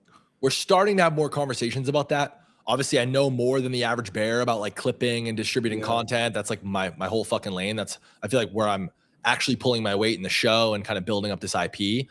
To tell you the truth, the first several episodes, obviously we're only on episode 3. So like I'm kind of rolling off the couch in the regards of like being on content actively. I feel like I'm a natural for it.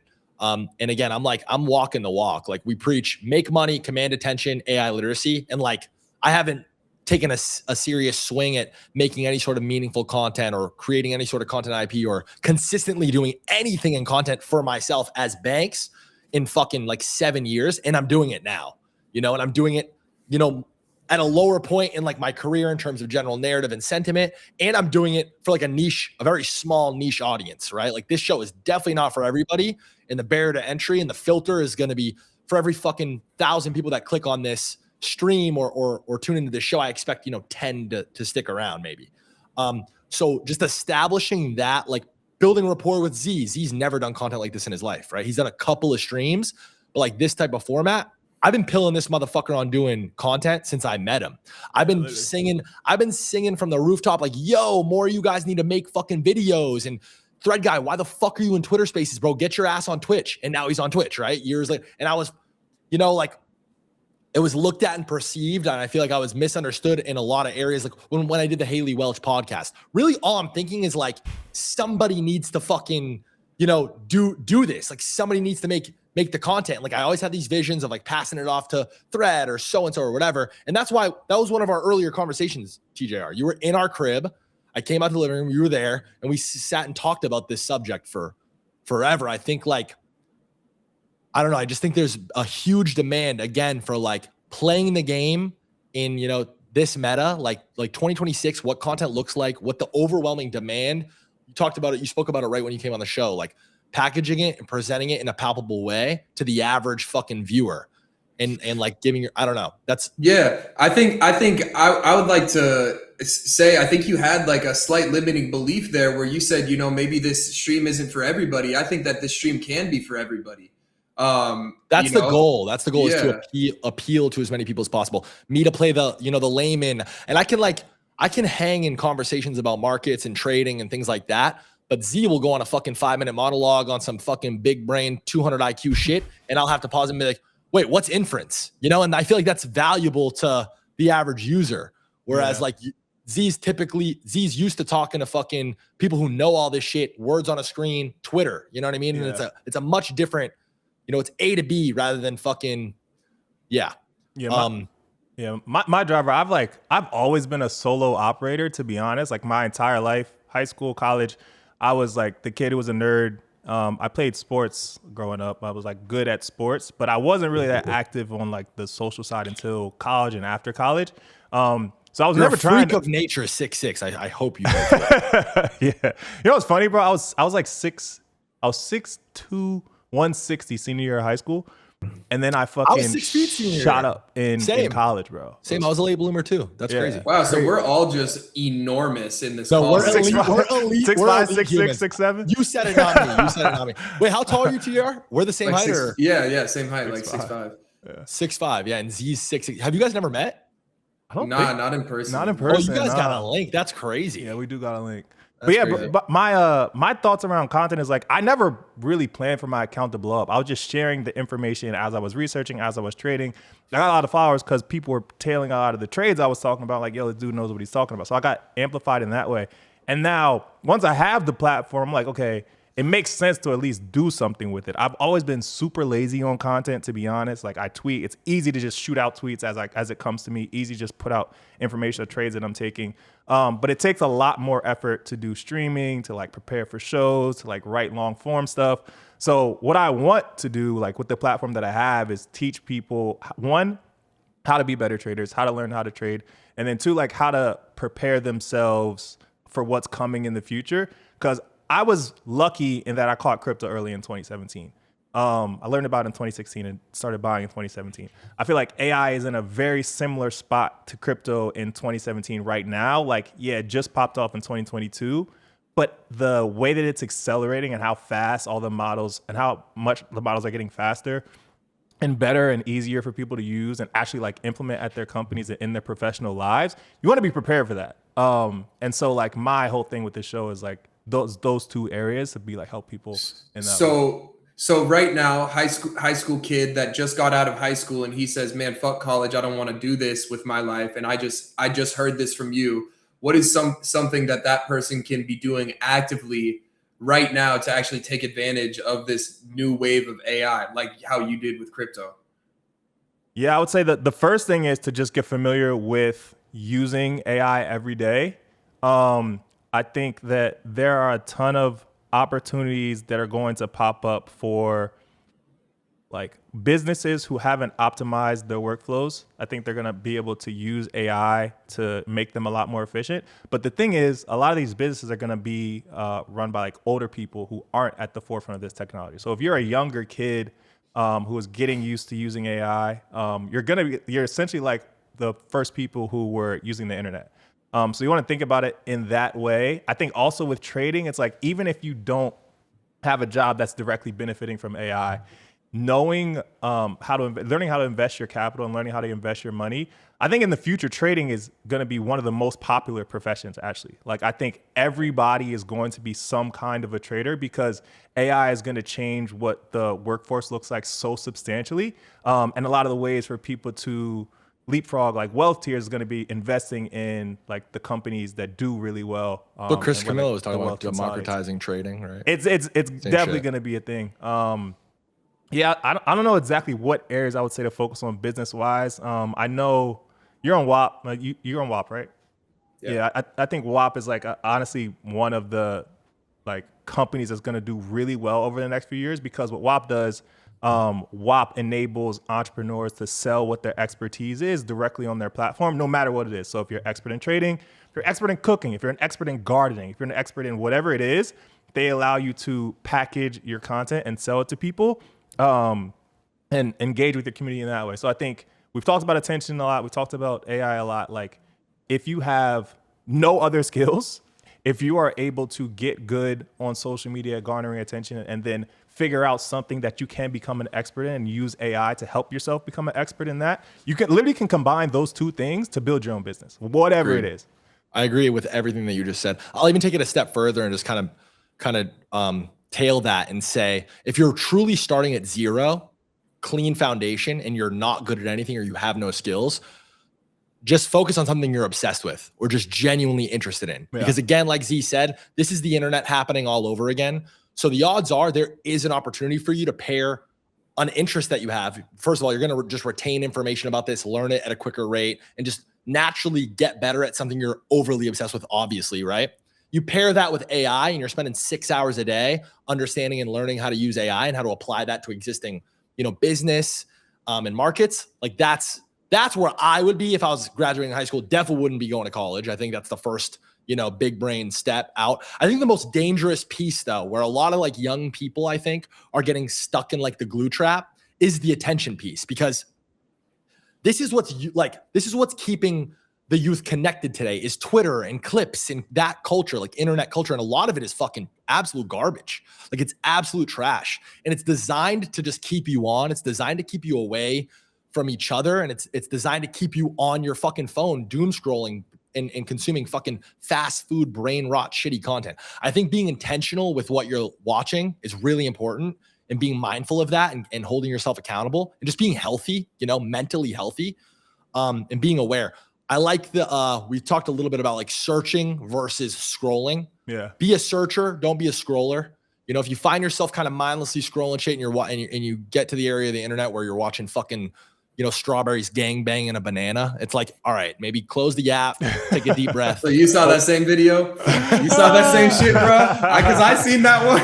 I seen it. Go for a walk. But yeah, essentially what we're saying is again, what the entire show is about. And that's money, attention, and AI. Obviously the through line and the foundation, the most important thing above all else is just your health. I think being dialed, physically healthy. We have more resources today to keep yourself dialed, fucking, peptides and GLP-1s and all this fucking crazy information. And, it's easier to eat healthy and be healthier than ever, keeping your mind right. Ultimately invest in yourself. It's the tagline of the whole show. It's the whole fucking idea. It's the whole point of the show. Invest in yourself. I think there's a lot of noise happening. I don't know. I've kind of always run my own life in a manner where I just feel like the average person is broke, retarded, and unhappy.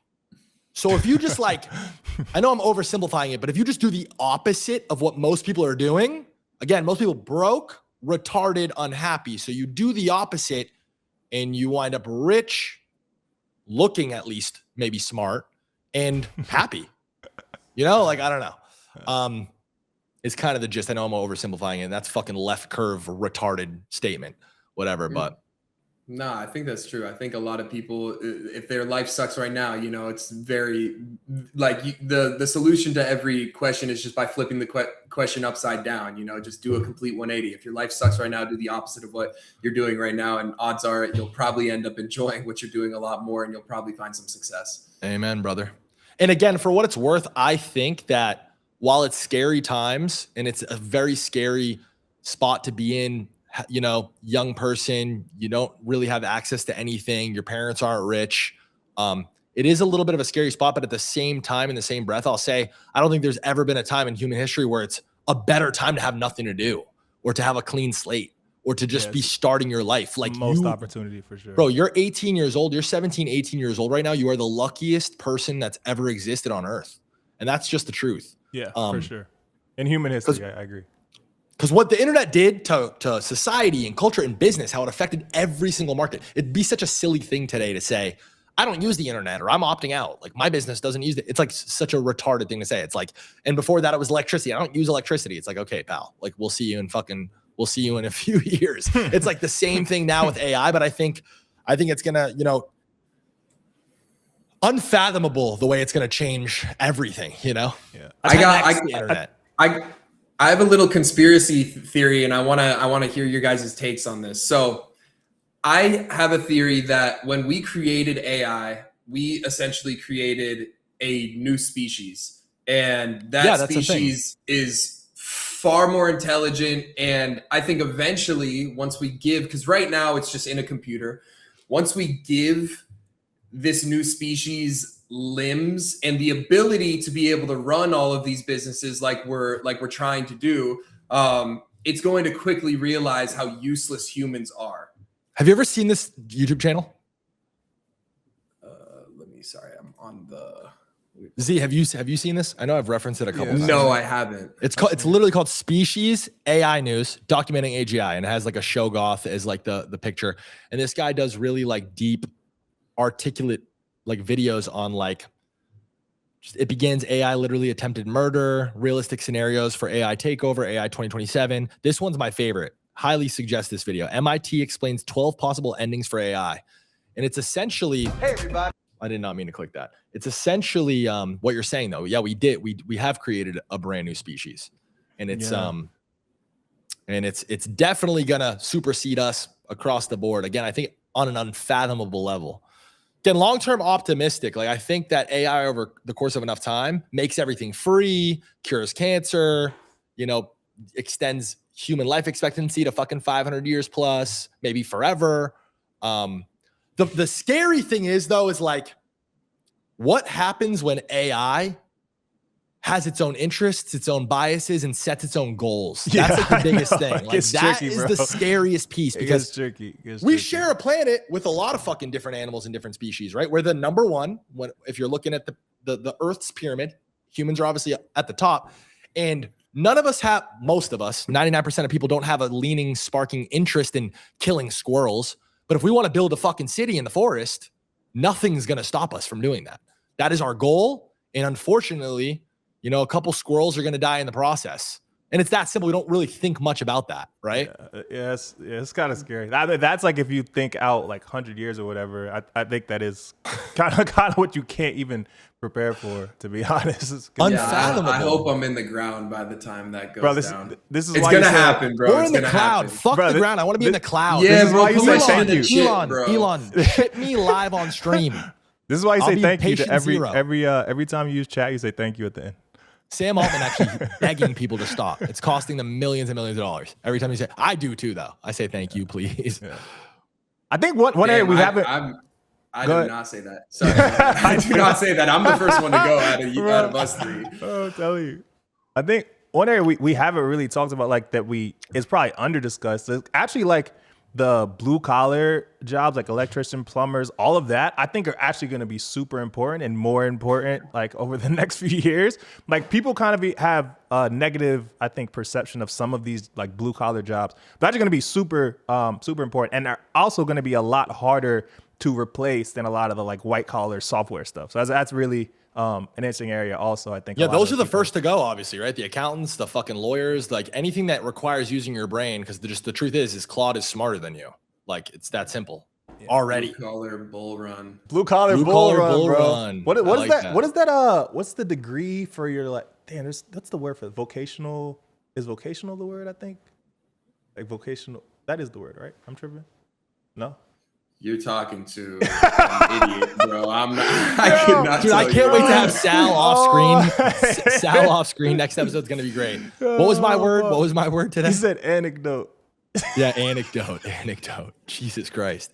TJR, let's give you like a minute to talk about whatever you want to talk about. Plug whatever you want to plug. I'm gonna take my literal 35th piss of the episode, and then we'll bring on Tristan Thompson. Nice. I'm the same way. I pee literally like 20 times when I'm streaming in the morning. I have nothing to plug, bro. Oh, good. Well, no, this is a great opportunity. Yes.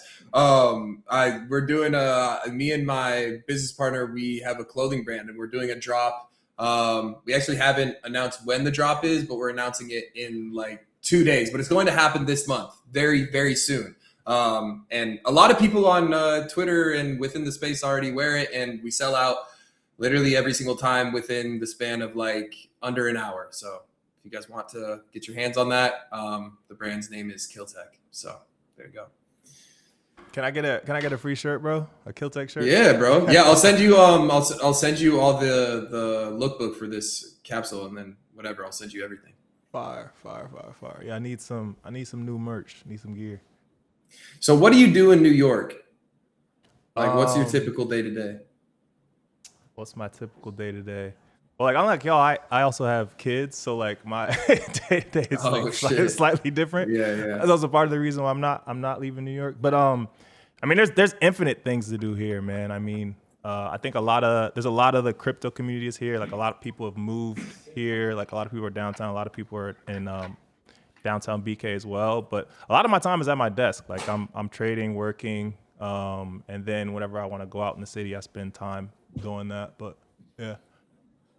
Okay, word. So you pretty much you chill at home for the most part. I be chilling most of the time, bro. Me Just be chilling.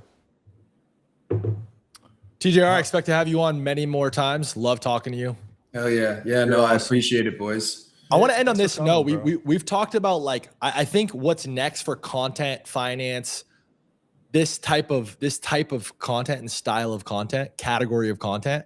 I think just like I don't know, again, thinking in terms of like how can we be as entertaining as possible? How can we be as engaging as possible? And I don't think anybody solved like live investing yet, but like think Shark Tank style, or like we talked about the fund thing. Like we didn't get a chance to talk about this on this show, but like, hey, how can we align interest and like make investments together and be a little bit more like transparent about that, or like take that approach and kind of allow people to follow that.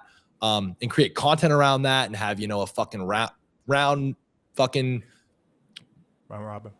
Whatever the fuck I'm talking about. I don't know. Yeah. Really happy to have you on. Is Tristan ready to go? Yeah. TJR, you're the fucking GOAT. We appreciate you. I love you, brother. Thank you. Come back. Appreciate soon. it, boys. Thank you for having me. Thanks for the little money glitch. Of course. Yeah. Yo, slam that shit. I'm slamming that shit right now. All right, boys. Traded on Polymarket. Yeah. Peace. All right, cool. Peace. I love him. Great guy. He's also tall. He's also tall and handsome. Like two other people I know. 6'5" crew, 6'5" and up. Could you imagine me, you, and him walk into a fucking meeting and it's like, we want to invest $10 million. They'll be like, get the fuck out of here. Bro. Like, go hoop. They literally would be like, no, go hoop. Yeah, that's really funny. Oh,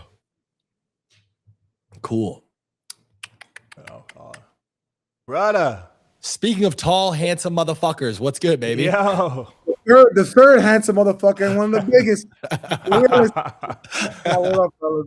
What's What's good, up, man? brother? How you Pleasure. been? You good? Good, fam. I'm here. I'm the 6 right now. I'm back at the crib, man. I flew in on a red eye. So Oh, here. shit. Are you excited for the album? of course. Gotta come up here and support bro. Is this city on fire? Of course, the city needs us right now. Toronto, it's always cold and it's gloomy today. I feel like I'm back in Cleveland. I'm like, bro, where's the sun at on May? What's it today? Mid-May? Yeah. That's crazy. Yeah. I'm excited, man. I feel like Driz is about to go on a well-deserved run, and it's going to be exciting to see and exciting to watch. I'm fucking stoked. Yeah, I feel like he's got to come hard, right? Like he kind of has to But come by the way, he always does. That's And true. that was part of the problem between him and fucking homeboys back and forth. It's like the standard for a Drake song or a Drake anything is absolute max. You know what I'm saying? It's like the same shit with LeBron in the NBA, right? Or Luka. It's like these motherfuckers are expected to perform a certain way, and if they don't, if they even come close to average, then it's a huge fumble. It's a failure. Yeah. And I think he's obviously been locked in. I don't know. I'm excited. It's dropping tonight, right? Like midnight? Yeah, tonight at 12, right? I mean, listen, he always wants to own the summer. Summer's around the corner, and from what I've heard, I mean, you sound just like Drake and his boys. It's so funny. The 6, bro. The 6. It's so funny. Gotta support the city whenever our brothers is dropping fire and heat. So of course. Yeah.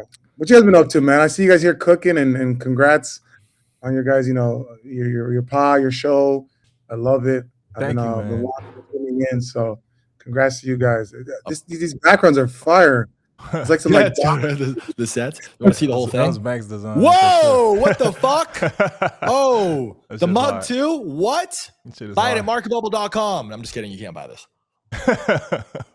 sick. That's hard. You know what's funny, bro? Me and Banks, we always talk about how Banks, like, he's really shielded me hard on like doing content.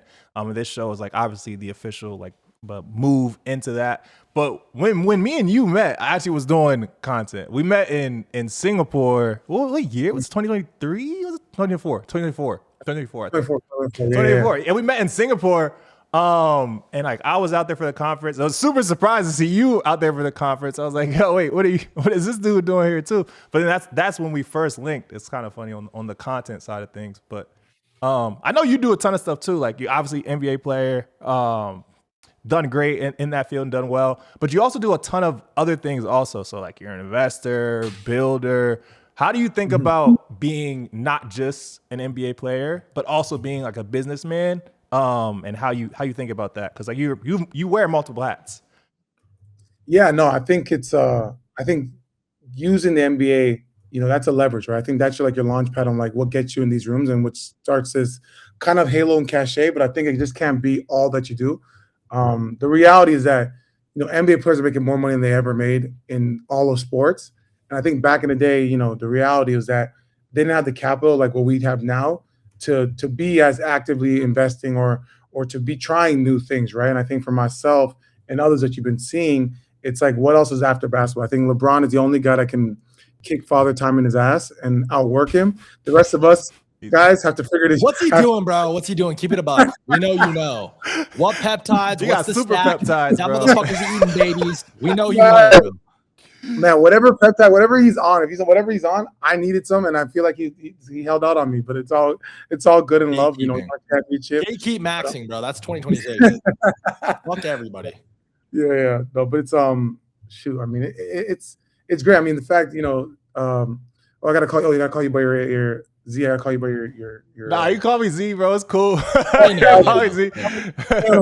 Yeah. But no, us meeting in crypto, that was kind of like the second iteration. For a long time, what I was doing, probably back from 2023, probably post-pandemic, was just honestly just like investing in a lot of like SPVs and like whether it was Anthropic at a low valuation or just SpaceX under $300 billion. But I was just honestly just because like playing against the Golden State Warriors and being in SF for like 4 finals in a row, meeting people and saying, hey, like, I want a little exposure. I'm used to just, investing in straight like consumable brands and like family brands of obviously you guys know the family. We got, you got the Scans, you got a Good American, Kylie Cosmetic, 818, Lumi, all that stuff. But I wanted to something different. And the way I look at investing is it's about where the world is going and not where the world's at. And now being more in the space and adding the crypto layer to it, I was like, I look at Magic and Shaq, guys that kind of like were at the forefront of the blueprint. Yeah. And, Shaq and Magic, they're, in their 50s and 60s. And I was like, yo, who's going to take the bull by his horn and be like that new young money athlete that's like, I actually I actually just invested in this consumer like random tech product a couple of years ago. And we always joke about how Shaq owns everything and how he just has he's a little a piece of beast. everything. And he actually him and one of his sons actually just wrote a check. I just got an update on the email, whatever. Just wrote a check for this like tech brand I'm in. So we're on the same cap table somewhere. That motherfucker really owns everything. He's the GOAT. Yeah. Nah, he's figured it out, right? I mean, he's the tallest. He's the tallest. I think there's a direct correlation, by the way. Yeah. Shaq might be bigger now for all these like insurance commercials and Icy Hot than like. By the way, for sure, he's just cemented as like this. I think he's got to be one of the most famous guys to ever live. Like he has to be, right?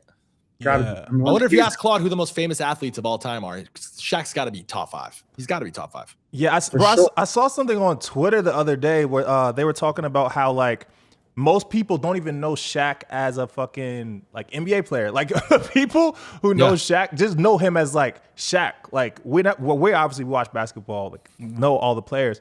But like a lot of women don't watch basketball as much, or like just like your average person doesn't as much. and like they know him as something completely out of like different from that, which I thought was like really, really interesting. It's like The Rock. Yeah. Yeah. It's like The Rock. Yeah. The Rock's not a person. Yeah. But I think the way you think about investing in like constantly growing your wealth is super important because it's a discussion that we don't have a lot, I think. And it's like really important discussion to have. Like you always see the stories of people or like athletes or celebrities who make a lot of money and then they blow all of it. So I think it's really great to see you like being focused in that area. And great to like popularize like the notion of investing and thinking in that way. What are some of like the favorite investments that you've made, like some of your most interesting stuff that you like a lot? I know you said you hit SpaceX and Anthropic, by the way. You can catch that. You hit both of them. That's crazy. Wait, how? Explain Anthropic, please. How did you invest in Anthropic? And just to be honest, it was a buddy of mine in Silicon Valley. Just honestly, kid you not, being playing against the Warriors and going to a couple of these dinners that they were doing just with the NBA, and sitting there and just talking to these guys and really picking their brain. And they're telling me about like, you know, the future of AI and even the SpaceX. So that was more of a sort of the direct correlation. But they're just saying this is where the future's going with AI and technology. And I was like, hey man, I like what you're talking about. You sound like you're cool. You sound like transparent. And it was just a bunch of like SF guys that's like, yo, you have to do it. They're like, everyone just kept telling them like, all right, man, here's a check. I like I want in. I want to get in the game. And then from there, they just opened up so much for me. But the cool thing was like I was able to like get in and like SPV early and like bring in all of my other buddies and make a bigger check. And then that was how it happened. epic. We were talking about full porting our entire lives into Anthropic in December. Me and Z were trying to figure out how to do that. Yeah, we fumbled. Yeah, we obviously weren't at the same dinner you were at. Maybe next time book the dinner at fucking like Birds in LA. I'll pull up maybe. I know. First of all, Bag, you love Birds, by the way. I've seen you there a couple of times. That's like one of your go-to. You already know. We've ran into each other a couple times and been in the same room same time a couple times. Do you remember any of those instances? Like where were we? What were we doing? Okay, I can name a couple. I remember Birds, Abel's concert. But honestly, you were cooking. You had a lot going on, so I was just not trying to get what was going on? What was going on? It was from your people, and you can be as honest and transparent as you want to be. Yeah, you had your Chrome Hearts jeans on. You had your Chrome Hearts jeans with your black tee on. Yeah. You already know, baby. Oh yeah. Oh, you stayed. Listen, I will say you've been loyal to the brand from day one for sure. They're family, bro. It's different. Yeah. It's different. Yeah. I'm not buying this shit off 4G. We're not buying this shit off eBay, bro. We're getting it fucking. We're going down to the factory and picking the shit up. People don't even know this, but my little brother actually for a while worked at the factory. He worked at Chrome, like my actual blood brother. Yeah, building like furniture and shit in LA. So it's fam. Yes, that's good. Yeah, I'm not trying to get luxury tax and pay I'm not paying the luxury tax. No, I'm cool. If it's not direct from the plug, no. That's why it's so fucking cool. It's a family-owned brand, and they don't give a fuck about what's going on. It's friends and family, like you said, family businesses. Like this is where it starts. Like that's the best feeling ever. You know, like just are they in LA? Chrome? Yeah, it's based. Every single piece of Chrome on planet Earth is made in LA in the factory. Oh wow. Yeah, but they're based heavily. Also, they split time in like New York, and also they have like a real fucking HQ base in St. Bart's. I did St. Bart's for New Year's, and that was fucking just such a cool experience because everybody. Have you ever been to Bart's for New Year's? Yeah, but they also have the merch gear too. Did you get the hoodie? Yeah, no, I didn't get the hoodie. I didn't get any of the OVO shit, but I bought this bag. This bag, there's only two of them. Me and Christian are the only two people who have it. And like, they know exactly what the fuck to say to me. Cage is like, hey man, do you want to buy it? I'm like, well, what's the story? Like how many he's like, well, there's only two. I go, well, who owns the other one? He's like, me. I'm like, yeah, man, I'll fucking take the bag. It's like, so just give it to me, what bro. am I supposed to do, bro? Like 20% of my net worth is in fucking Chrome. It actually is. And honestly, it's been the best thing that I've invested in. No bullshit in the last 2 years. Damn. I'm up 500%. Damn. You know, listen, Chrome has become almost like our Hermes and Birkins have been in terms of investments, right? Like if you look at the ROIs on those, it's very similar. Again, name anything that's outperformed Chrome in the last fucking 4 years. Seriously.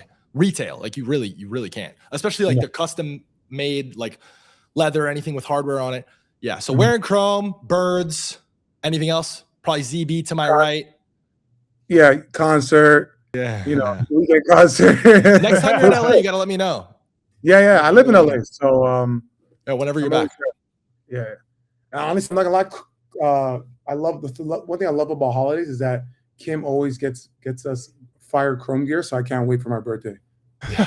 Must be nice. Must be nice. Yeah, bro. Tristan, you spent a lot of time in Hollywood, I guess, outside like the NBA. You've done reality TV too, right?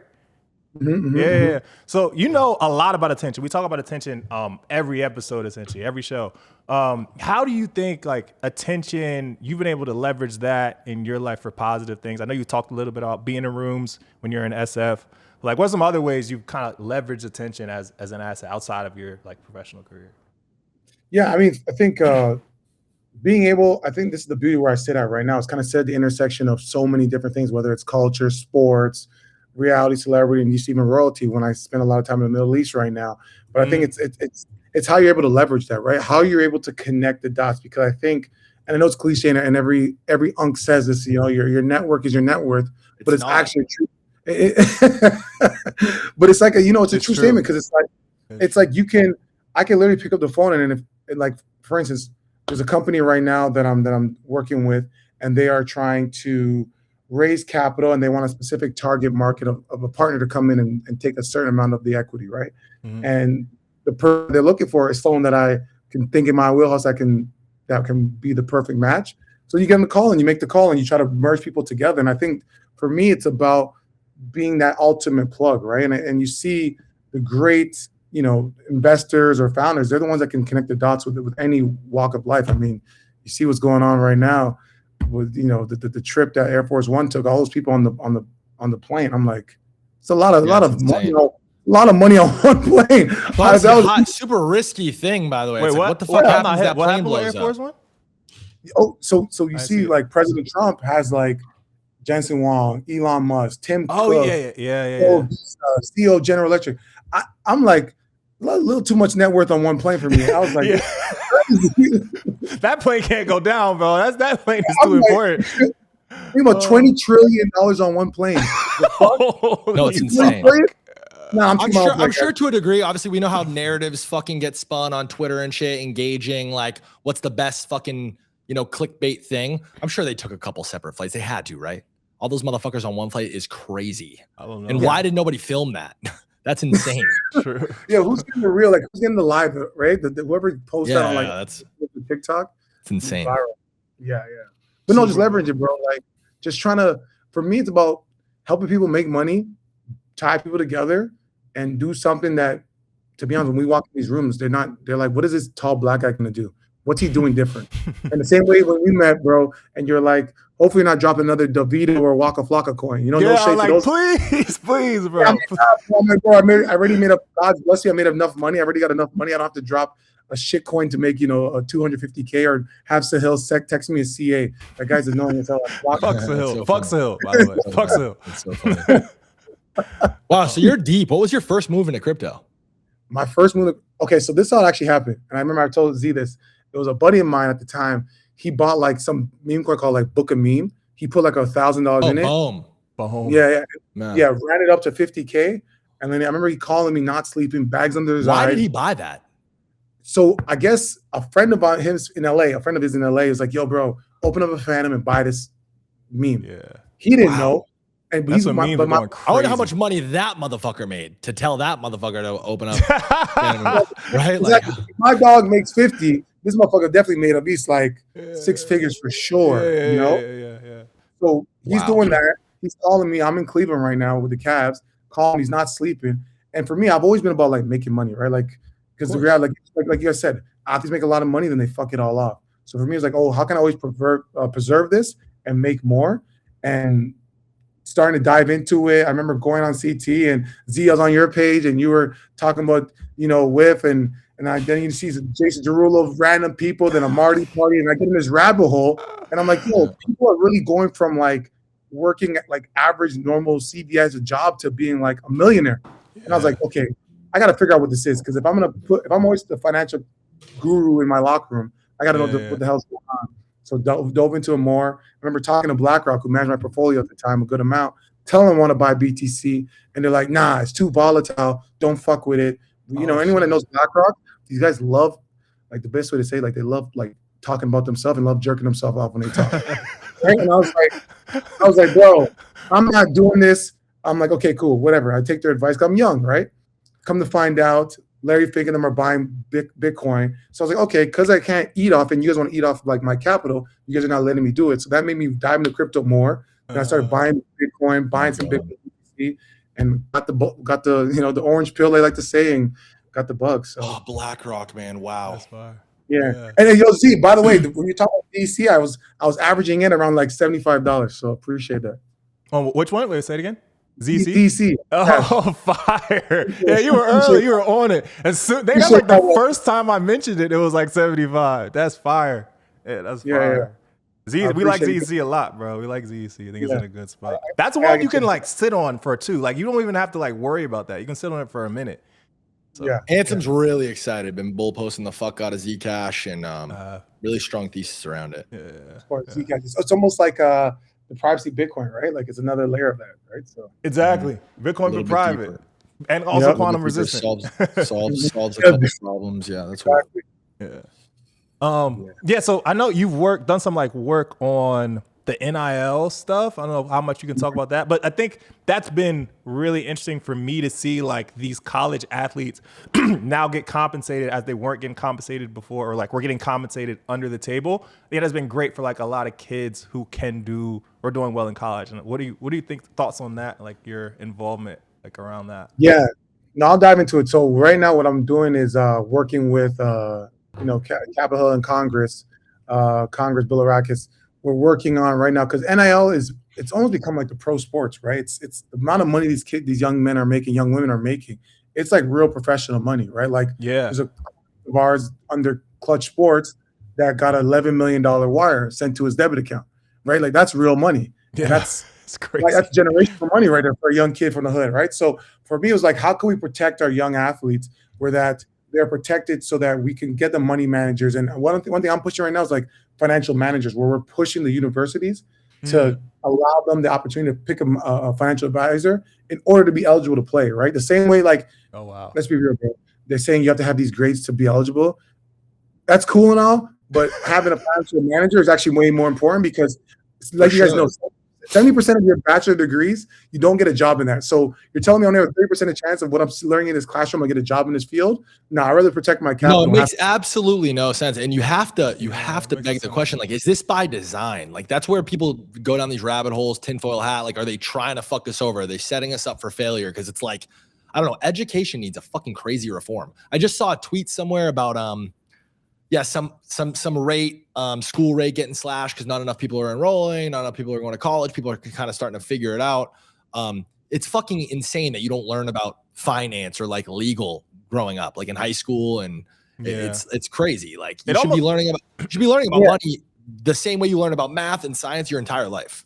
Yeah, and when I'm really pushed is like enough of the suit and tie guys that work at Boya and all these like 401k funds telling like Gen Z people like how to manage your money. Like you need guys like us. Like that's what I'm pushing. Like having former athletes come in and basically give the free game. Like I remember when in the NBA when we had Antoine Walker come talk to us and he showed us his whole balance sheet of like why he had that financial situation, right? And it was really because one investment in Chicago, he burnt $28 million because the person that he set up the entity with made him like full liability, not under an LLC. So he gets sued as a slum landlord. You know what I'm saying? Where that's fucked. Actually, the entity in the LLC should have took the hit. You know what I'm saying? So like that's where his fuck up happened. So it's like for us now, it's like have former players like myself, a guy like Evan Turner, a guy like John Wall. These are just names to throw out that guys that I'm trying to put together. Where we go to these universities and like put these young people on and like try to help them out, because at the end of the day, if you don't make the pros, I still want people to be protected capital-wise, where it's like, hey,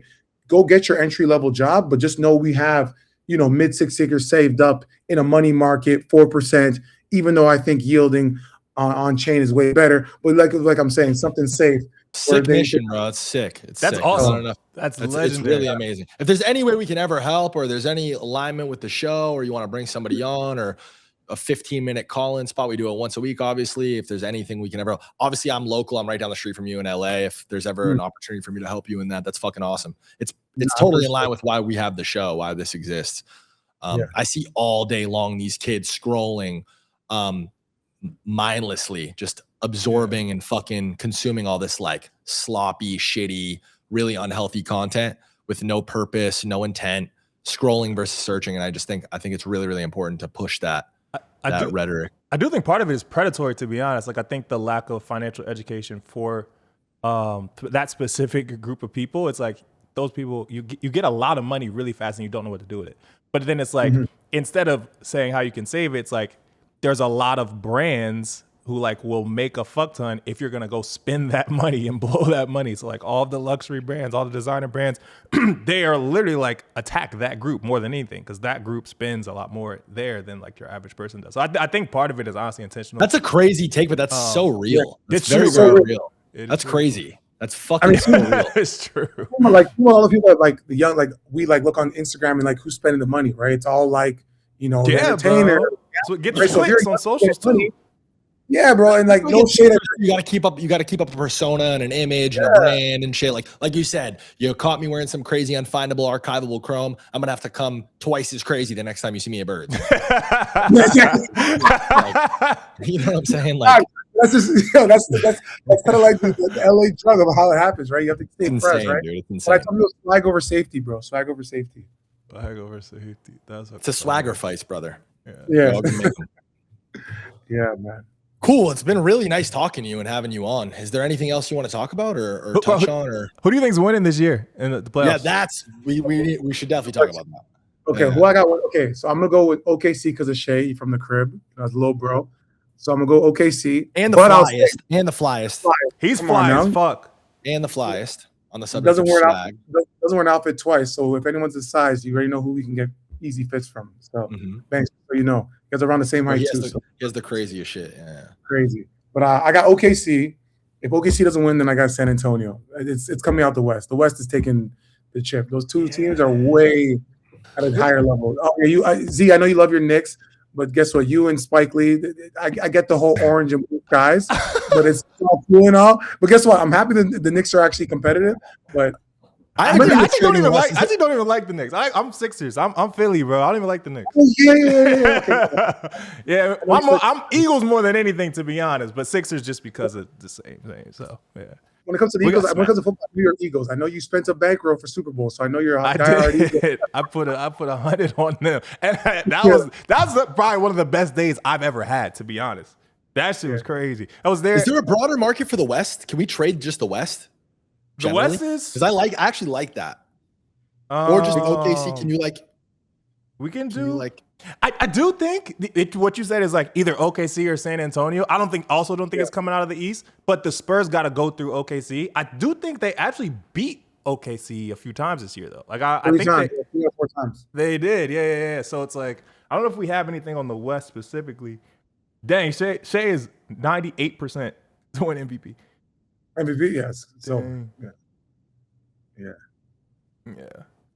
What do you think about Wemby? You think he's gonna be dominant for a while, or what do you think?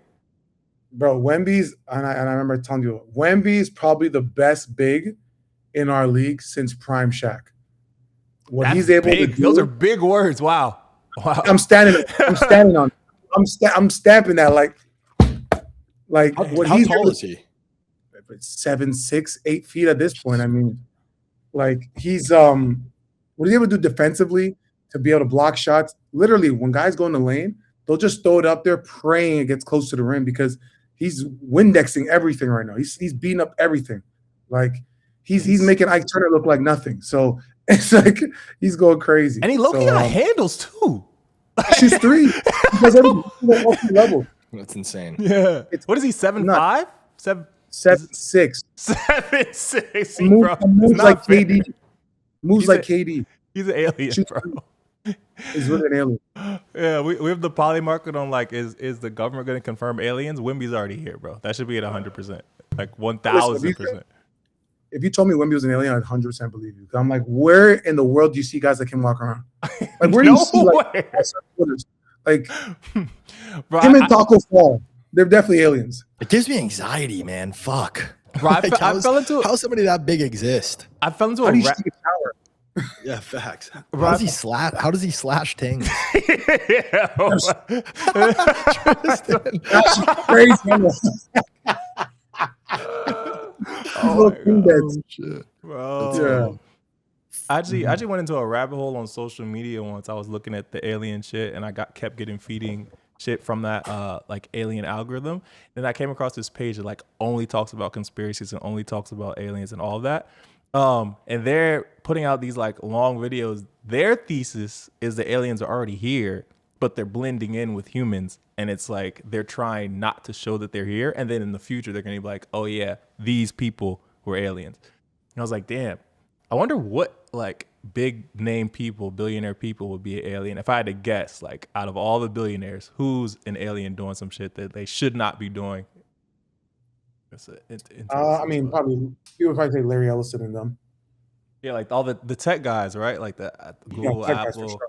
Yeah, for sure. What's your guys' top conspiracy? I have mine. Top You're gonna go conspiracy. first? Yeah, please do. Yeah, go. Jeffrey Epstein didn't commit suicide. That's a fact, though. Isn't it? Is that a conspiracy? I feel like that's just a fact. He didn't commit suicide. Someone Obviously not. Yeah. Obviously not. Yeah, I think I'm with you on that one too. Yeah, that's tricky. I mean, I don't even want to go deep on that shit because that shit is fucking crazy, bro. I think my number one conspiracy is that the aliens are in the ocean. That's my number one conspiracy. Ooh. Like instead of And space, what they're in the ocean. percentage of you believes that? The aliens are in the ocean? Yeah. Like 80%. Bro, what? Well, you know, 70% of the ocean is uncharted water. They haven't seen the whole Bro, ocean think yet. about it. Well, I know Think this, about but how much of the ocean we have not seen. Think about it.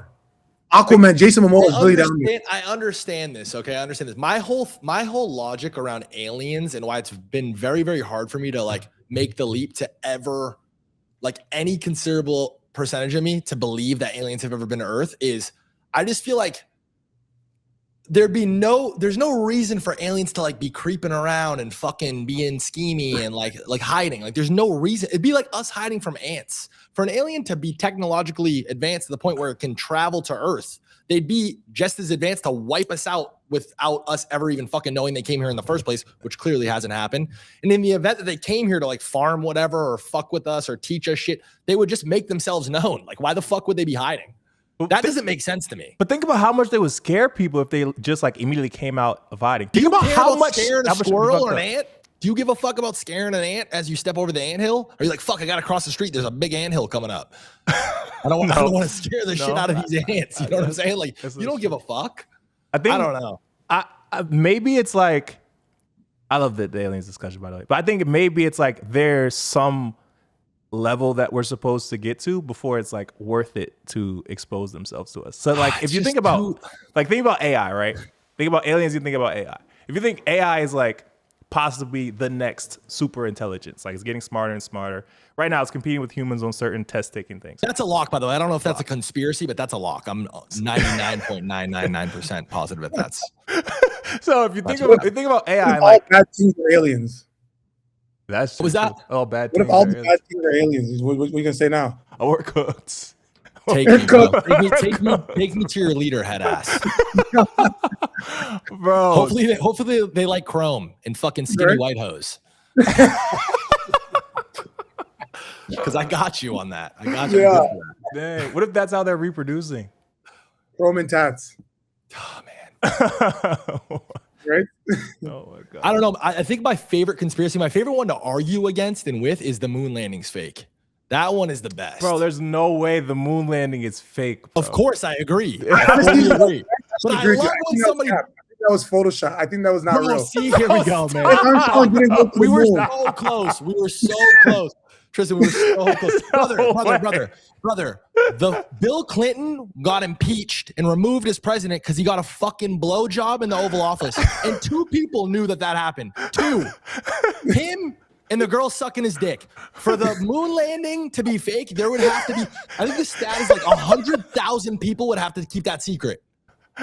It's impossible, bro. It's impossible. Listen, when I don't know enough about a subject, I tend to lean on people who are much smarter than me in that area. Like Ansem with finance and tech. Just talk to me, bro. I'm down to fucking follow you off a cliff. Let me know what I'm doing. Let me know what fucking ZCash bet. Say less. Neil deGrasse Tyson, when you listen to guys like Neil deGrasse Tyson and Michio Kaku and fucking astrologists who are fucking 500 IQ, and they're like, it's like such a trivial question to them. Neil deGrasse Tyson's like, bro, it's a less than 0% chance that shit's fake. You just gotta like, You gotta roll with it. yeah, at some point it's like, That was fucking funny, bro. Yeah, That's movement hilarious. can't be fake. God, there is. Earth is flat is even fucking crazier. That's like Shout out Kyrie. Shout out Kai. well, fuck that fool. I'm just kidding. I like her. But fuck the flat Earth shit. That's crazy. But who's the favorite person that you play with in the NBA? Like to who? Like who with? That's a tough one. There's a lot of good Player people. and friend. Player and friend. Player and friend. Like who's your favorite teammate of all time because of how they play, and who's your favorite like? Who's your person funniest that you teammate of all time? Funniest That's a team. great I mean, question. Kevin Love. Do you guys see his Instagram when he was roasting like Miami Heat? I could see that. Oh, I could so Butler see him thing, being like- humor. I haven't. Yeah, Kevin Love's humor is like dark. It's I love I that. think Kevin Love was like born again white guy. I think he was probably black in his other life. Because his trolling is like how the brothers be trolling. But K Love is definitely one of my favorite human beings. And then teammates, I would probably say either LeBron or Kyrie, just because of like watching what they were able to do. Of course. Was one of one. I mean, you saw them in the finals, both having 40 points against Golden State. You know, like those guys are Playing with generational. LeBron, I don't know how your answer isn't LeBron, right? It's like fucking It's a Yeah, goat, so. legend, bro. That's crazy. Yeah. Kyrie, I think, is one of the most talented players I think I've seen play. His handles are nuts. Kyrie's nuts. Yeah, he's 6'2", but he plays like he's like 6'7". If you look, like no one ever blocks his shot. He always is able to he's able to do the ball and like left hand, and he's really right-handed. It's crazy. So can't wait for him to get back on the court. So that'd be good. It'd be good for obviously you have a serious like money-making mindset, entrepreneurial mindset, positioning yourself for the future you talked about earlier. How do you think AI is going to like affect sports, basketball? How do you think it's going to disrupt this market? And are there any plays that you're making or positions that you're taking or anything that you're building in the background quietly, maybe that's kind of in line with that? Yeah, I think the health, AI and health data, so like sports health, I think that's the next step. Just because if you look at the playoffs, injuries. I remember last year you had Tyrese Halliburton, Jason Tatum, and Damian Lillard all tear their Achilles. Like That's sports fucked. medicine is cool, but like we need the next step. Like how can AI technology and have that data and research be able to protect our athletes, right? And like you said, it's fucked. The playoffs, when it's the biggest stage of the moment, losing your marquee guys, that's not good for basketball. That's not good to make money. So for me, it's figuring out how can we incorporate AI, sports medicine, and like players' loads and metrics to figure out what's the best way of keeping guys on the court, because that's an issue. And everyone's talking about load management and guys are missing games and skipping games. So I'm trying to figure out. And it's bad for the sport, it's bad for the viewership, bad for the market, but also this is like life-shattering shit sometimes in certain instances, right? Like whole careers get fucked up and, you know, especially guys who get hurt like their first year or like their last year in college, like that's fucking crazy. You know what I mean? Yeah, and just like better coaching, right? Like using AI technology to get better coaching. Not every coach is good. Just because you're the NBA coach or a college, doesn't mean you're good at it, right? So like using AI, the game, better drills, and who knows if AI was around and a better coach, Banks, you might have been like the next, like, Luke Kennard. You never know, brother. You never know. You never know. I'm always dreaming and scheming and fucking picking shit up, putting shit down. That's actually where I think that everyone is afforded this opportunity right now. I think AI is very good, and what I use it for in my day-to-day is to just like optimize like the structure of my own life. And I'll ask, one of my favorite things to ask Claude or ChatGPT or whatever, OpenClaw, is what am I missing here? Like, what are some blind spots? Like, what can I be doing better? Be brutally honest. Don't be biased. Don't tell me what I want to hear. And like, it's just so good at at finding that, because it sees the whole view. Where as people, we get. Is that Mizkif? Hey, what up, man? All of us here. That's our next guest. Yeah, there's a little overlap. You know what that means? You know what that means? It's like TT, get the fuck off, right? That's so good. No, this was fucking great, bro. Come on the show anytime you want. You're the GOAT. Like, you're honestly the best. Yeah, no, I appreciate fellas. Keep up the good work. And then one last thing: perception of reality is realer than reality itself. Never forget that. Come on now. It's I fucked. believe that. Unfortunately, it's I true. believe that. Yo, mic drop. Yo, appreciate you, man. You're the GOAT. We'll come back soon. Yes. Love. Banks, tap in with me. Cause we both in LA. I will, brother. Thank you. Okay, cool. All right, guys. Later. All right, brother. Dude, he's the GOAT. He's cool as fuck, bro. I love him. He's He's cool the as best. It's gonna hit so much harder now when I see him out at some random fucking party or event or like restaurant. He's I've smart seen him too, many bro. times. Yeah, he is. He's I smart. didn't know he was. I didn't know he knew ball like that. Yeah. Oh, Oh, that's good. Miz, where you live with Miz again? Put comma. Unfortunately, Miz, dot, dot, Miz, sad Miz, face. Miz, Miz. The entertainer. His name should be Mizkif the entertainer. I think he should add that on the end. He is like the exact opposite of what you are. I'm literally polar opposite personalities. I don't think we're that opposite. I was out in the sun No, we are, bro. We are. By the way, you're fucking up the average. You're fucking up the ratio. It's been me. I'm 6'5", Anson's 6'6". TJR is 6'5". Fucking, what's Tristan? 6'9". Yeah. How tall are you, Miz? Bro, who cares? Because what matters is right now we're on camera and we're all the same. All of us. He said, when no I matter stand on what. my money, I'm tall. It don't matter. It don't matter. It doesn't matter. Look, that's the beautiful thing about crypto and why we're here, right? Is we're all in exchange with each other no matter what, and we can all make money. What the fuck are you talking about, bro? No, it's true. Bro, shut your bitch ass up and bring up the P&L. Where are we at? You started at 300K. Thanks. That's what they've been saying to you for years. Yeah, facts. You're right. I kept the chat on for you today. Did you see that? The chat's been on. Yeah, I see it. They're here. What's up, Yeah, chat? How you guys doing? You told me to keep the chat on. Yeah, because it was emote only. He didn't know that emote only chat is not a good thing on Twitch. Brother, I'm trying. I'm not a streamer. You're learning. It's fine, but yeah, it's not the best. Yeah, I could talk shop. I could talk the portfolio. So if you guys don't know what's going on FaZe Banks' stream, what's going on Mizkif, I'm on the other side of the coin. I'm on Kick, where basically what I'm doing now is I'm giving my chat $300,000 to invest in. I become their financial advisor. I'm not really, and we've been investing heavily this week. So I think last time I talked to you guys, we were up to $310,000 in the portfolio, right? I think it was 303, but sure. Yeah, continue. Okay, so Jay, you hear that? He says 303. What if I told you guys we're at $406,000? Are you joking? I swear to God. Go. I swear to God, we're at $406,000 right now. That is fucking Legend. insane. That's Thank sick you. as fuck, bro. Wait, Miz, what? He's crushing it. I'm not lying. What have you made? What has changed from that's 100K in a week? You hit AMD and something else, right? AMD, let's see. AMD, we are up $1,000. Yep. Well, that's not 100K. So where the fuck did the 100K come from? Wait. Did you add money to the portfolio? Did you add capital? Yeah, I gave them that. Yeah, I told you. Mizkif the entertainer, bro. Is his name. It's literally his name. There is no fucking You're like, way. damn, bro. Do you start playing options? Like how 30% on the total? Yeah, we actually did give them options trading as well. I was about to say, take my spot on the show, brother. That's fucking insane. That's insane. Shit. I actually was talking to production. I don't know if this is too transparent. I actually haven't talked to Z or any of the MarketBubble people, but we talked about, obviously I own part of a production company in LA, and we were talking about you doing that like Caleb Hammer style, like one-on-one thing. Yeah.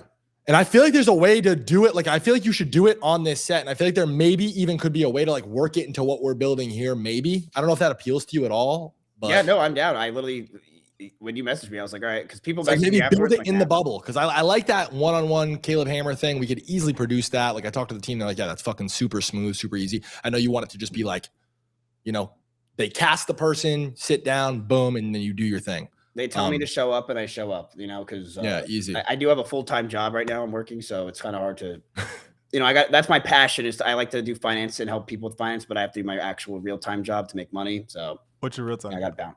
So What I do right now, I'm a finance advisor for a bunch of Yes. degenerates. So jokes aside, you said the portfolio sits at what? 404K? What'd you say? We are currently at right now. So I gave them an extra $100,000 today. So it's not like they had it all week. Nice. So after great earnings of everything and all the stocks that they have had, they are currently at $407,000. Okay, so up 7 bands. It's Yes. chill. That's fire. Yeah. So I'll tell you what happened. It's been In 2 weeks, total, right? no, it's been about we started last Tuesday. It's been a week from today. Oh shit. No. Okay. Tuesday last week. What is that? 7? A week and a half. Week and 2 Yeah, days. something like that. 9 days. So the real killer for a lot of this, and actually what fucked them up the most, was CoreWeave was the big problem here. They got involved with CoreWeave, which is basically like the Airbnb version of databases and computers and chips. They got completely hammered on that because we bought emotionally. We were stupid. That's the one we said we liked just based off the Leopold thing, right? We didn't really like it. We obviously didn't buy that. We would never do something as retarded as that, but we that was the one that like the Leopold. Is that the guy's name, Ansem? Leopold? Yeah. The Leopold. Yeah, Ashenburner. The fucking goat. So look, I think it's a great stock long term. They do have a lot of plays next year, and they actually have a lot in the back burner. But one problem is their earnings were definitely not the best. And we bought the news, which I hate doing, and we fucked up. And then the next day went down another 10%. And in total, that position, we're down about $3,000. Another stock that we were actually down a lot in was the play that we took from you guys last week. No, MP? Yeah, MP is down. Yeah. MP's down. We took actually, chat, thank God we got out of MP because, by the way, it was down 5% today. So we would have had another bad day with MP, but MP has been down since I've actually talked to you last. It's unfair. It's unfair to assess it that. It's unfair to assess it that way, and we articulated very, very clearly that this is a longer term play. We're not investing. We're not investing to exit that's at fair. a month. No, it's right? it's fair to talk. Long-term plays nowadays is 2 weeks. Okay, you gotta understand what kind of market we're in. We're in that crazy market where every day you're seeing 10%, 15%, or minus 15%. It's a wild fucking goose chase right now. It's true. He also brought up VVV, but you can't invest in crypto, and I'm not touching Hyperliquid because fucking hell. Yeah, bro. You at least if you're gonna talk shit, you gotta come on the comp, bro. If you're gonna talk shit, you gotta come on the comp. Can I ask you a question? So what happened with Hyperliquid? Because I saw very good shit, brother. It's a real product. It's amazing. Coinbase. You tell him. You talk about it. Wait, what are you gonna ask real quick? Go. Hyperliquid. He said, "What happened with Hyperliquid?" He saw news about it. Well, I saw the news that apparently Anthropic was like, "Hey, look, that's not us." They were like, you're talking about the shares."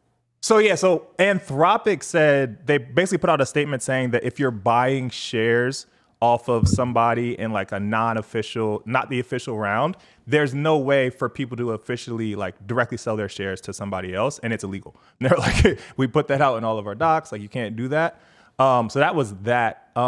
There is a perp on Hyperliquid that is tracking the Anthropic price, but that's not facilitating the like sell and buy of shares that somebody has in the actual equity. It's not the same thing, but that is what happened. Can you explain to me how that works though? Like, I don't understand how they put it at a $1.2 trillion valuation on their Hyperliquid when it's not even released yet. Like, I just don't understand how that works. So you like make it to explain like I'm a 5-year-old. Yeah. So what happens when they're not tracked by an oracle? Typically, when you're trading on some exchange, there's an oracle connected to what the actual price of the asset is. But if the asset's not trading yet publicly, it's strictly based off of the order book. So like there's obviously people long and short. For every position that you take on perpetuals, there's somebody who has who's taking the opposite side of your position. And wherever the market demand and supply settles is how it prices the asset. But it's also dependent on like knowledge that people have of what's going on in secondary sales and all of that. But I mean, the best example that we just had that just happened this past week, we talked about it actually when you came on last time, was Cerebras. So that IPO, there was a pre-IPO perpetual future of that stock. It was not connected to the actual price of the stock because it hadn't IPO'd yet. They were estimated that the round was going to do at $115 a share. Then they raised it to like $185 a share because there was so much demand. But on Hyperliquid at the time, it was trading at $280 when that happened. Pull up Cerebras. Yes, I'll pull up. Where is it? Cerebras. I'll pull it up. Mizkif, get in the middle of the screen. I'm going to take my fucking 10th piss of the day. That's right, Chad. This is my 10th time getting up to take a piss. I don't know what's fucking wrong with me. Polymarket, we need odds for next week, actually. Plus or minus six breaks. Yeah. I really apologize, but I'm fucking 50 years old. Miz, get in the center. Scooch over a little bit. Dude, you're so funny. The entertainer. But yeah, so a good example of this Cerberus, the IPO happened literally today, but this market has been live on Hyperliquid since May 1st. So anybody could trade this market, but it wasn't connected to any Oracle that is like the actual price of the asset. And so it was really just determined by people buying and selling and thinking or trying to estimate what it's going to open at. So when it was announced that they were doing the round at 115 a share, this traded at 300, it traded down to 200. But for the rest of the past week, it's traded up to like 285. So then yesterday, they officially announced that they did the 5.5 billion round at $185 a share. But on Hyperliquid, it didn't match that price because people thought it was going to open higher on the market. So is it essentially like Polymarket then, but for? It's kind of similar in predicting like where something is going to open. Like there were actually Polymarket lines on like where this is going to open. So it was similar in that way. But this is just like another instrument of people predicting. But they were right. The crazy part is that they were right. Like it opened at 350 and the announcement that it was going to open at 350 dropped today at like 10 a.m. And when that dropped, it went from 280 obviously to like 380. And now it's at like 330. But it's crazy because Hyperliquid was the venue where this price discovery happened for the biggest IPO this year. It's pretty insane. What about SpaceX? Is SpaceX on there? SpaceX is a good question. Is SpaceX on here? I don't think so yet, but I would bet. Oh, they have this. So this is like lower liquidity though. So if you see, this is a platform called Ventuals. The total liquidity is like 5 million, which is not a lot. And the Cerberus IPO was on this other platform called Trade XYZ, and the liquidity was slightly higher. But I would imagine they're also going to do SpaceX and like all these other ones. Like it's because they did so well with Cerberus, so they're probably going to do the other ones as well. But yeah, SpaceX right now is here. What about so basically this week, I'll tell you what we did. So we had a pretty weird week. I'm not going to lie to you. I mean, the market has been up. There's been a lot of green going all the way around. We were up and actually doing really well for a short period of time. But then CoreWeave absolutely fucked us raw. That fucked us. The minerals fucked us so hard. Yeah. Those two things, I think, beat us by more than anything else. Chat, was there anything else that we really got fucked on? It was CoreWeave. We lost about $4,000 in profit right there. We got fucked on a coffee trade. One of my friends told us to get into coffee. Oh, wow. And what's up? Hims screwed us. Hims absolutely screwed Hims. Yeah, Hims earnings was bad. I did see that happen. Hims was bad. The two stocks that when I came on your stream the day before we did the show, I said Intel and I said Take-Two. They're both up. Just saying. That is true. Just saying. Go check the VOD. Okay, and you both like GTA 6, so Take-Two is a good one. Take-Two is up, but it's also based on the fact that someone at Best Buy showed that they leaked early by accident the fact that it's coming to pre-order on May 18th or some shit. Is that why? Yeah. Wow, I didn't even know that. Yeah, because it's basically Best Buy has been shown to leak it, and people have leaked it, and they're leaking it right now. And so it's kind of just a rumor. Look at this fuck off response to this tweet. Is Banks getting? There's a clip that just went up. Banks speaks on GTA 6, whatever. Is Banks getting paid to push this narrative? Here we go, man. Here we go. Yeah. Take-Two paying me big bucks to show Take-Two. You fucking cocksuckers. Dude, Banks, the thing is, I never look at this kind of stuff because I know it's pointless, dude. That's why you just got to move on. No. Oh, give me a fucking break, Miz. Shut the fuck up. Shut the fuck up. Well, we gotta hear about. We didn't say that on the last show. We gotta hear about Amaru 25 times a fucking stream. You're doing fucking finance trading, and it's like, why don't I like fucking AMD? Oh, it's because that one time Amaru. Please, man. Who's Amaru? Okay, well, I actually bought it. I actually went against the fundamentals. Okay, so you're wrong. What's Amaru? Amaru's stock is RBBT. FaZe, even GTA. GTA isn't turning people into millionaires. Just remember this tweet, because this kid's a fucking retard and flopped like crypto. I got an ETH at $800. I got in Solana at $8. It still lost $500,000 in Solana, which, yeah. Banks, I have a question. Have you ever thought about just like FaZe won streamer org of the year 2 years in a row. Fuck yourselves. Shout out Stable Ronaldo, Jason the Ween, Lacey, Silky, Max. It was all you guys, baby. It was all you. But I played some. Give me a fucking break, man. I played some sort of role. I feel like I'm like playing a game and I'm like listening to the same story that I'm like trying to do the cutscene, but I can't. So are you trying to get your instant get back because the Emeru jab? Is that Dude, is instant that what we're cutback? doing? What are you talking about? My court case might be in 2028. This shit might be going on for fucking ever. Also, 1, 2, I wanted to let you know something. We did take your advice and we invested in therapy, which is what you need. No, we invested in Take-Two stock. So we invested in Take-Two today, actually, because we are buying the rumor that May 18th they could be releasing the pre-release. So we are excited about it, and we think. Nice. Look, I agree with you more than anyone that I think GTA 6. I personally think that Take-Two could become a half $1 trillion dollar company with how big GTA I agree. 6 I agree. could I be. said 10x. Damn. I said it should be 10x bigger than Roblox. Damn. That's what I said. I really do believe that. And I think right now my chat believes that at least the rumor is worth buying. And we're not here for a long time, right? So they're here to try to get like that 10% on just a quick buy, and hopefully it goes through, and bam, they make their money. Well, where's the fucking chart Nice. at? Is there an Do you all-time guys chart use for any this leverage when you trade? Like, do you let them use leverage? That is a great question. So no, I didn't. And the reason why I didn't is I wanted them to learn the fundamentals because I don't want them to get too degenerate. Yep. But they also then realized it's my money. So they didn't really give a fuck. Look at us moving the market, by the way. Look at us moving the market. It was up 5%, Z, and since we started the show, it's up 7%. Maybe we are getting fucking paid. Surprise, bitch. Take-Two. No, look at this. When did GTA 5 come out, Miss? 2016. Brother, Yeah, like 10 years ago. Yeah. come on now. The best time to buy this was right before GTA 5 came out. Come on, man.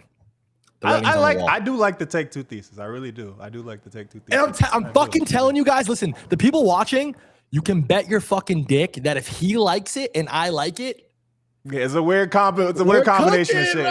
It is. Because I like it for a totally different reason than he likes it. Yeah, If his finance tech shit doesn't fuck with watches, doesn't fuck with Chrome, hates me, hates fucking. I don't hate you. If he likes it, and I like it, I don't know. Wait, are you talking about me or him? No, no. I'm talking about Z. No, bro. I know you said you set up the group for World of Warcraft. Are you planning on doing something similar for like GTA? You think you're gonna do something like along those lines? He didn't set shit up in World of Warcraft. That's number one. Yes, I did. I literally set up the entire thing. I made it. I was the one that did. Brother, you came up with the idea. It was my idea. You sound like fucking FaZe Banks, bro. Shut the fuck up. It was my idea. And out of that, I got everyone together. I literally got me, Chance, Silky, Lacey, Blackboy Max was a mage. I literally got everyone together and I brought them into a Goldshire and where we collabed and we made the best content group in the entire FaZe world. the fuck up. You know what? Fuck it. I believe you, bro. I do. FaZe Mizkif 2026.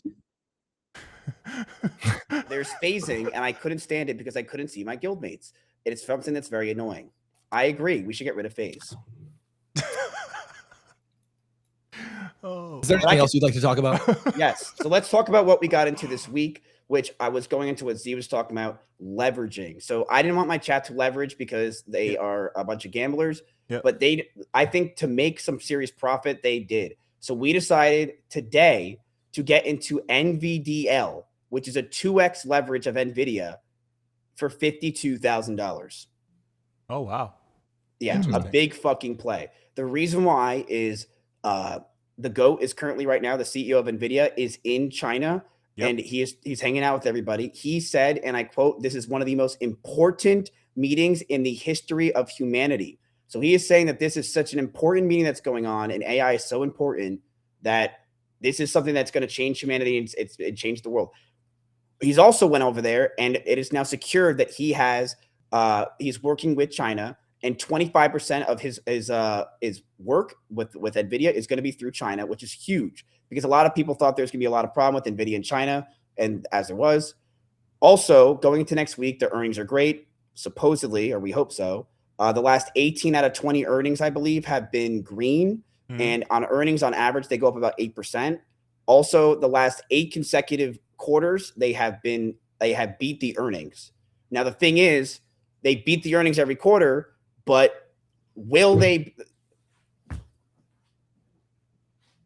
I'm listening, bro. I'm listening. No, let's wait for him. I think his bladder's just fucked up. I think. I don't know. We might need to get him checked. To be honest, I'm not sure. But no, it's a great thesis. I was listening to. I think NVIDIA with China is a huge because there's like a lot of restrictions that Trump puts on NVIDIA and what they can sell to China, but that they were able to sell like their best GPUs instead of the lower tier ones, which is what it is now, they'll make a lot more money. So it's a great spot. I agree with you for sure. It's interesting that you did NVDL, bro. You know, like if you were on Hyperliquid, you could do leverage and cap like your downside. The ETFs are like limited in what they can provide. The only reason I ask is because I know it's short term. And I understand like the parameters that you want to give them on like not risking a lot. But I think if you like cap your downside, if you have a stop loss on wherever you want to get out, you could do some pretty cool things. That's why I asked. We could do a trailing stop loss. Exactly. Yep. Yeah, and that's the plan. Like, I mean, for me, look, it's fucking my money. It's whatever. The chat's trying to make some money and try to make this fun.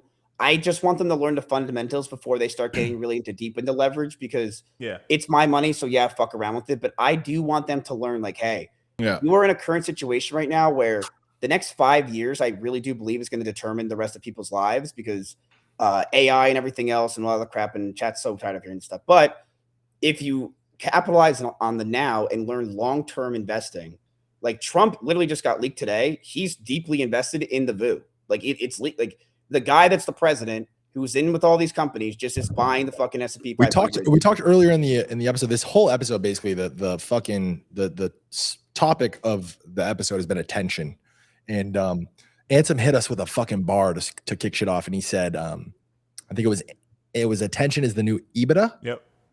And that's a fucking bar, but it's very, very real. And we kind of drew the metaphor that we used was Trump is like the new KOL, is like the top leading stock KOL. And a KOL in crypto is a key opinion thought leader, whatever the fuck, like basically influencer. Crypto influencers are called KOLs. So yeah, but I mean, I don't think chat's sick of hearing it. I think it's important to fucking drill that into their heads. It's like everything that you're doing, it's probably the most valuable, genuinely. And I mean this with the utmost respect, probably the most valuable content you've ever fucking made is trying to teach people legitimate financial literacy and getting them prepared for these next 5-10 years. We fucking say it in every intro, and it's the entire point of this show. Yeah. It's like completely in line. It's good that you're that's where your head's at. You know what's interesting to me? I want to hear the rest of your sorry, I don't want to cut you off. Yeah, go ahead. I wanted to hear the rest of your the NVIDIA thesis. Obviously Wednesday's their earnings, and that's going to be we're excited. We're hoping, praying that obviously FaZe is on his phone right now to buy NVDL leverage. He's excited about it as well. I think he brings me on the show to know what to buy next. We are praying that it goes well for the earnings, because if it does, everything in our entire portfolio is going to skyrocket, and the chat is going to have a fucking fiesta. We also got into what else did we get into? We got into electronics a little bit. So we got into this thing called LWLG, and you're not going to believe me on why we got involved in this. So LWLG is a small fucking company. I bought them today. We bought them in for $20,000, called Lightwave Logic. You're probably saying, what the fuck is that? I don't know. They basically are trying to get rid of copper and use lights and lasers, and it's faster and cheaper for the technology. They had bad earnings today, so they dropped 18%, but we decided to buy. The reason why we bought is I called the company because I called them because on Google their headquarters is basically just a barren store. You called them? You called the company? Yes, and dude, the woman that picked up was so hot. Like I can't. It's like, you know when a woman like you call her and she just woke up from a nap and she's like that really sexy voice. That's what she had, dude. And she laughed at my joke. I told her it looks like a Baron TJ Maxx. She laughed, and I'm like, dude, I'm in love. So now I'm in with her, right? I actually wanted to invest. My chat only wanted to do 10K, but I put in 20 because I'm in love. And we also got in with this, and I swear to God, this is true, is there's a guy in my Discord named the Jewish guy, and he told me that he went to the synagogue, and he said that the synagogue told him that it's a good buy. Oh, wow. Faith, man. Are you Jewish? Miz, are you Jewish? Yes, I am Jewish. You are Jewish? I don't think he actually is. You can't trust a word this kid fucking says. He looks Jewish. So you're saying you can't trust a Jewish guy? You really want to say that on Twitch? I mean, it's fucking on Twitch. You could say that women should be prostitutes. So stop. But bro, one of the actual this is funny because one of the things we were talking about earlier before we started the show, we were talking about how like AI has kind of like taken away, it might take away the purpose that some people have in their lives because their job that they currently have might not be as important. And like as a counterbalance to that, I think religion and faith are actually going to do really well over the next few years because I think people are going to go back to them for kind of like a source of like purpose and truth. And I think it also is going to help with the current situation socially with like relationships. I think marriage rates are down, like a lot of the trends are down, the family structure are down, and religion's kind of like a counterbalance to that. Yeah, people want hope. I mean, I think a big reason for that is why was our generation so against religion? It's because it was shoved down our throats. But now that we're the parents and now that we're the people teaching them, we don't teach religion as much. Yeah. And because they want to feel some kind of connection and some kind of feeling of tribalism. Look at this graph that we just don't have anymore. I agree 100%, bro. I do agree a lot. And bullish religion as we had an AI singularity. Yeah. Yeah, so this chart is looking at like the people who I think identify as religious versus the people who don't, and the blue, that's what the blue line is. And yeah, it's or is that the blue line or is it? Yeah, religious versus not. Yeah.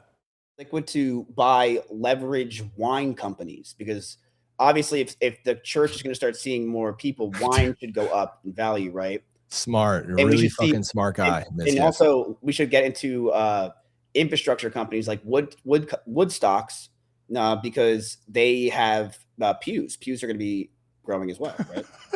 Pews and want. Yeah, I like it. I like both theses. See, Chad, there's always money to be made. That's why you got to always think of what can I do to make money in this situation? And the answer is there's usually a way. There's usually always a way. There's literally is always a way. It's interesting because you would assume that markets are up, religion would be down. And I feel like when people are losing money or markets are down, whatever, I feel like that's when you would see religion trend up. I wonder what other examples in history, like religion and markets, trend up at the same time or trend down at the same time. You would expect. Well, you know what's actually trending up right now as we speak, John, is the NVDL purchase that they actually did. It is currently up over $1,200 since they purchased it just an hour ago. Nice. Let's go. They are up $1,200 on the day. So what is that showing you, chat? Or what is that showing after hours? That big buy boom right here. It's, hey, we know we still have a lot of room to grow and we are confident. Let's cash out, chat. They're so dumb. Mizkif the entertainer.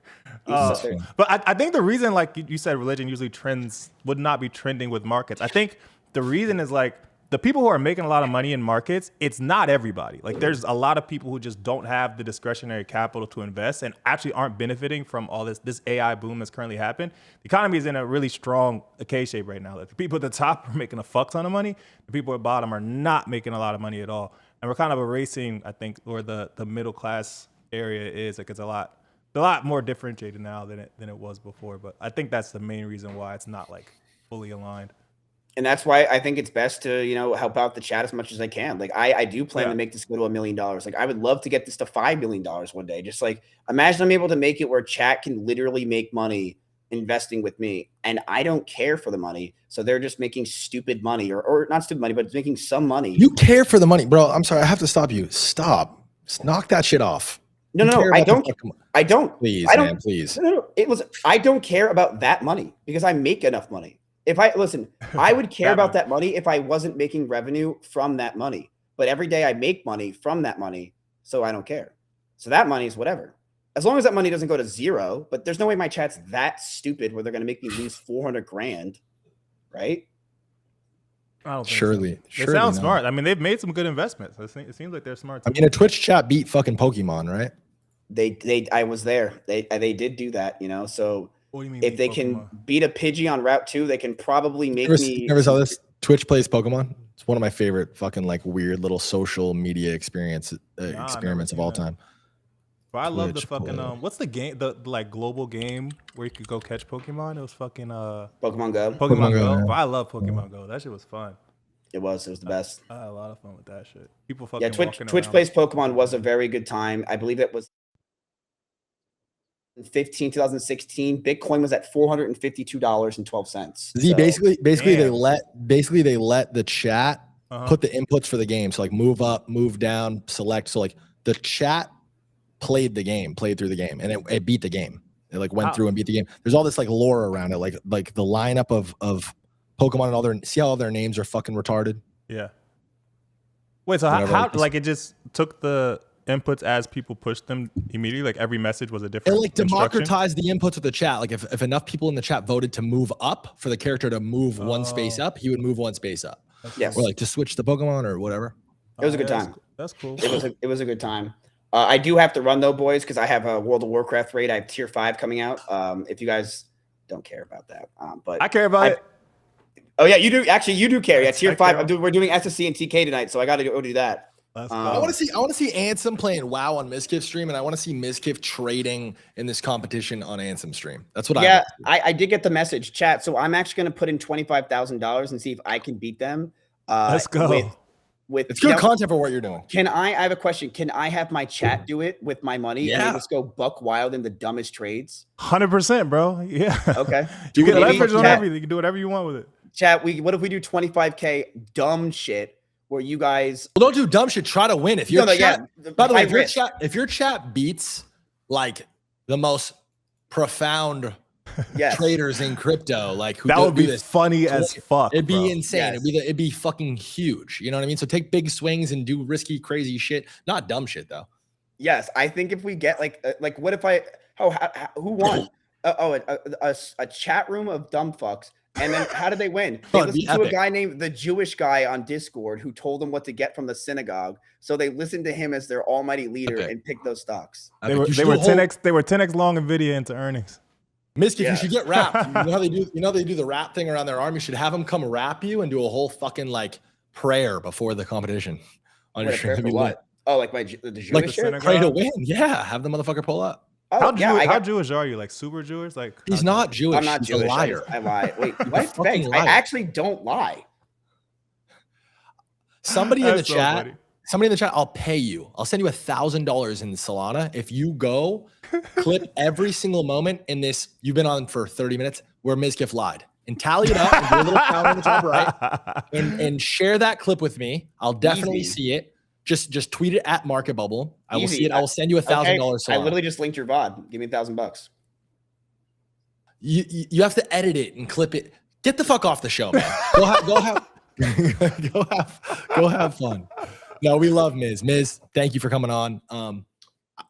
Miz is funny. That was super funny. He's funny. They're crushing it too. Like they're actually doing well. They're doing all right. They're doing well. 100 bands. He had us both going, thinking that he made 100 bands. Yeah, like, I was listening. Like, okay, what? That's why I asked about leverage. Like, you had to be leveraged something. Like, you to make 100 in that quickly. That's insane. That's fucking insane. What was that? If he feeds them alpha, he should have. Let me see. What was this? They're talking about somebody responding to the Twitter. They said respect to banks for admitting losses, but I do believe Ansem is LARPing. If he feeds him alpha, he should have made some profit during the past couple of years. Well, see, the thing is, who, me? Yeah, you. They're talking about I have made some profit in the past couple of years. Me and you have never talked about stocks, first of all, before producing the show. This is true. I've only ever asked you about your opinion in crypto, and it's been a very quiet conversation the last couple of years. You haven't had any fucking serious advice for me. What was the one? I think I gave you advice once. Didn't I tell you to probably hype? Sell soul and buy hype? Didn't I tell you to sell soul and buy hype? Yes. I'm just a fucking retard. We also talked about we talked about ZCash on the call 3 days before the show. It was at $400. You know what I mean? It ran to fucking 600, and I was like, should I put 500K in here? You're like, yeah, dude, fuck it. Like, you don't speak like that, and I'm like, fuck, that really, you know what I mean? Like, whatever. Yeah. But that's fucking funny, bro. Yeah, we haven't really talked about markets at all. We were on other shit, to be honest. Once I get a fucking good little system in place, we're printing, brother. Yeah. We're printing. We're fucking hitting the pipe twice on this fucking show. Let me tell you. For sure. We're making money in markets. For sure. We're already up. Why do people? The LARP thing is crazy, bro. You tweet 80 fucking times a day. You tweet 80 times a day, probably more, and you like overly share your thoughts on shit. Bro, I think it's funny because I don't even delete anything. Like when I lose a lot of money, it's public. Like they know I lost a lot of money because I get clowned for losing a lot of money. I don't even know how people could say it doesn't make sense. It's crazy. It's crazy. Man. Oh, fuck. There was something that we talked about though that I want to get closer into. Oh, it was the marriage. It was Oh, the religion and marriage. We're seeing religion trend up, and you would think that marriage would. I think this is it. Yeah, you would think that you would think that marriage would be in line. Yeah. You would think that marriage would be in line with religion trending up, but it's obviously not. This is crazy. I saw this tweet and I'm like, we have to talk about this. God damn. Americans married by age 30. Yeah. Let's just really get into this. Yeah. 75, 91% women, 81% men. Yep. And as you can see, decade to decade, it has gradually plummeted. The marriage rate has collapsed like fully, like from 81% in men to 16.5% by 30. That's fucking insane. People used to own houses, be married, and be on their third kid by 30. And it's being phased out of existence. Bro, the fall off from 2015 to 2025 is fucking insane. Yeah. We got to get married, bro.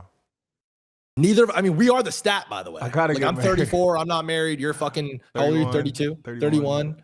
And you're not married either. It's fucking crazy. It is interesting, though. I mean, we talked about it a lot, like the fucking impact of social media on all this stuff. Like the difference in how both genders both have jobs now, and women aren't as dependent on men now, has affected stuff a lot.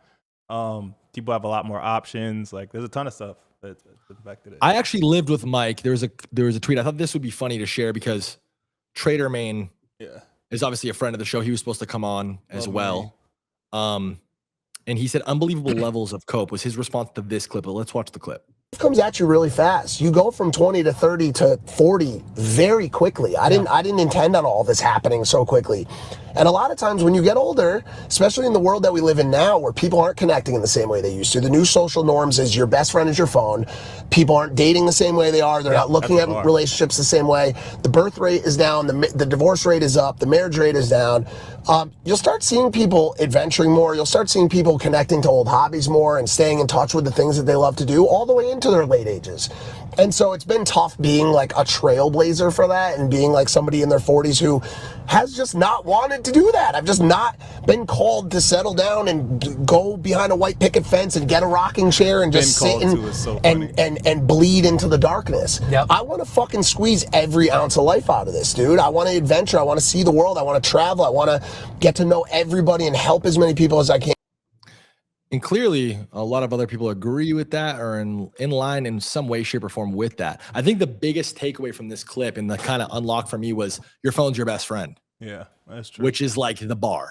It's like, and I think about, I'm seeing this girl and, we spend a lot of time just side by side in bed on our phones, scrolling. Well, like little phone time. And I'm sure that's a very common thing for people. But like that didn't exist for a long, long, long time. Like for, the overwhelming majority of human history. And now, like, I don't know, that coupled with the fact that like social media and the internet in general just feeds you this crazy like view of options, like what seems like endless options.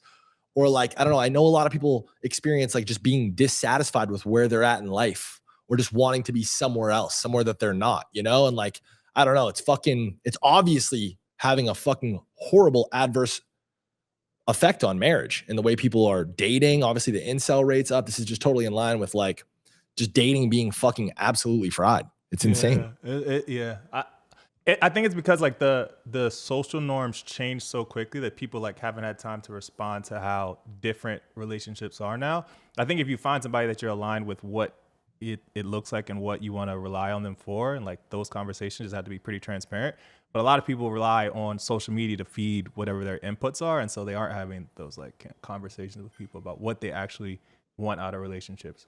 Because before it was pretty straightforward. It was like the man makes the money, woman's relying on the man for this. You get married to have kids. And it was pretty straightforward. But now it's like not as straightforward. Maybe marriage is a broken structure anyway. Maybe it's just a backwards way of approaching like life and building some sort of family in 2026. Because people are obviously falling off of it. I think that what's the fix in my mind? And I've had this conversation before. It wasn't in line with what we're talking about now, but I've kind of always thought about life in terms of like, obviously I'm 34. I would love to have a family. I would love to be married, but I have a certain checklist and a criteria of the type of person that I'm looking for. And first and foremost, I want to identify the qualities in a woman that I would find in a really good mother. Like that is my first and foremost thing, like non-starter above all else.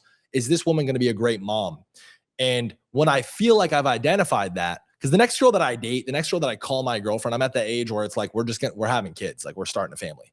And I feel like that approach is like a little bit more, it's a smarter angle to take rather than like, let's get married, go down that route, and then talk about having kids, you know? Because that's typically that's dumb. That doesn't make sense. You got to think. Yeah, I agree with you. I'm agreeing with what you're saying. Oh, okay. Yeah, in my mind, I'm just like, traditionally, the order of operation is the way people fall in love and start families and get married is it starts in lust, right? You meet a girl and you're fucking like, oh my God, this bitch is bad. I fucking love this girl. I'm obsessed with her. You consume her like a drug. You think about her nonstop. You're obsessed all day. You guys fuck all day.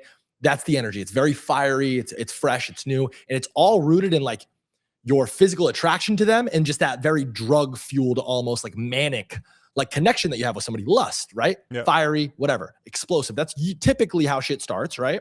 And then you settle into this like best friend dynamic, partnership almost dynamic, where that settles down a little bit, kind of plateaus out, calms down. You go from fucking 10 times a day to fucking, once or twice a day. And this is your best friend. They know everything about you and they're your partner in life, which changes the whole dynamic. You got to survive that dynamic now too, right? And then the next leg up is marriage, where you go and promise somebody forever, let's be together forever. And you got to keep in mind too, we change so dramatically as human beings. Like I am a totally different person now than I was 5 years ago, right? And the girl that I'm with or seeing, she could say the same. And the same will be true 5 years from now. So it's a little bit naive also to think, especially with all these moving pieces, social media, so much happening, so many options, that like this girl 5 years from now and myself 5 years from now are going to be just as compatible. It's going to work the same. We're going to be just as much in love, and this marriage is going to work. I think it's just naive to like take such a big fucking swing on that or a bet on that. And then you're supposed to have kids after that, right? And obviously these dynamics change the way that we behave with each other through the whole thing. So it's like when kids is the last part of the conversation and marriage is the first, it's like, how the fuck do you get there? Yeah. It's no wonder why, like, you know what I'm saying? Like the fall off. Whereas like, I don't know, I think that like, I'm going to have very early conversations with the mother of my kids of like, yo, like, I think that we would make incredibly tall, attractive, intelligent babies. And I think that you'd be a fucking great mom for X, Y, and Z reasons, and this is the role that I want to play in it. And this is the role that I want you to play in it. And yeah, of course, like, in good faith, you want it to work. And like, if we can be together forever, storybook ending, awesome. But in the event that it doesn't, also like, you're really like, I don't know, you're setting yourself up for like the least potential failure, I think, because in the event where like you start the relationship in that way, it makes it infinitely more easy to down the road. If it doesn't work between you guys, it wasn't rooted in lust or ego or any of that superficial shit. It's like, you're going to be a great dad. I'm going to be a great mom. Let's build a fucking amazing family. And in the event that we don't work out, I could still sit at fucking Christmas dinner with you and your new husband and have a great relationship with him because he's involved in our kids' lives. And we just build a fucking really successful family. I don't know. I know I just kind of went off, but dang, I think that's the most cogent take you've had so far. That was really, great. That was great. Well, if I know one thing, chat, it's fucking hoes. I'm just kidding. I'm just kidding. Oh, bro. I'm not actually it's kidding. True. I mean, it's very true. I think the core reason for marriage is like building a family, like building the generations after you, for sure. I definitely agree with all that. But yeah, bro, 16% though is nuts. What the fuck?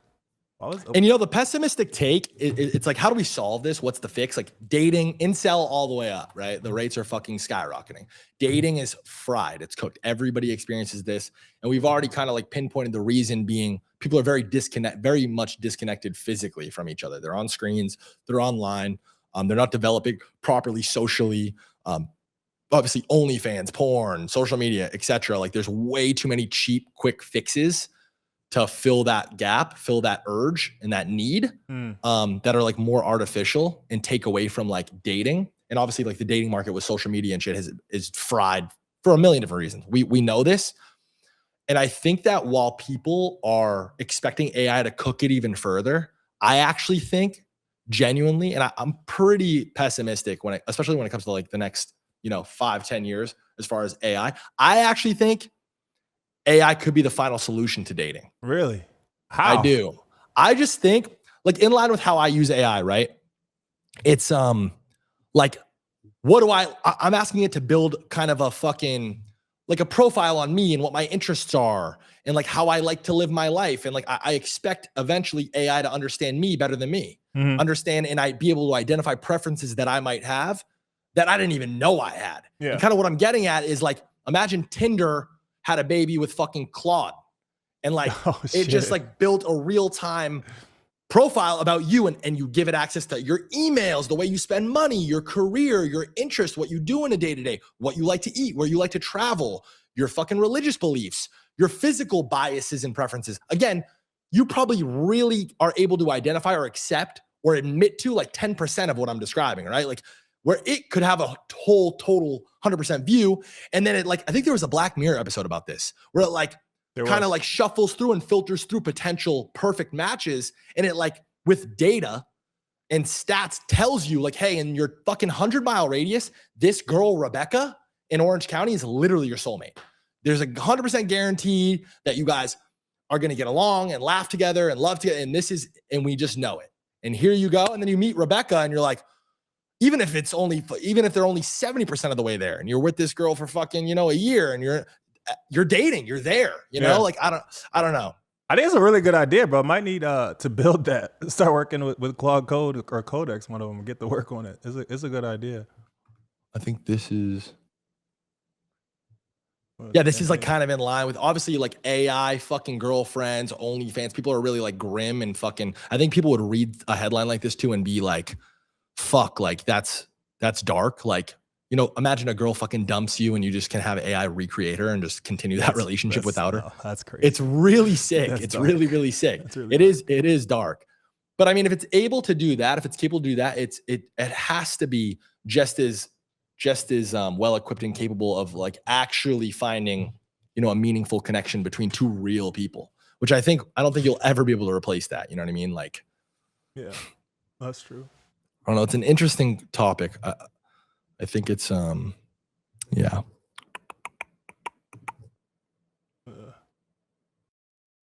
Yeah, it sounds like it's kind of like a Black Mirror episode, but it's definitely There is literally a Black Mirror. I think it's called Hang the DJ.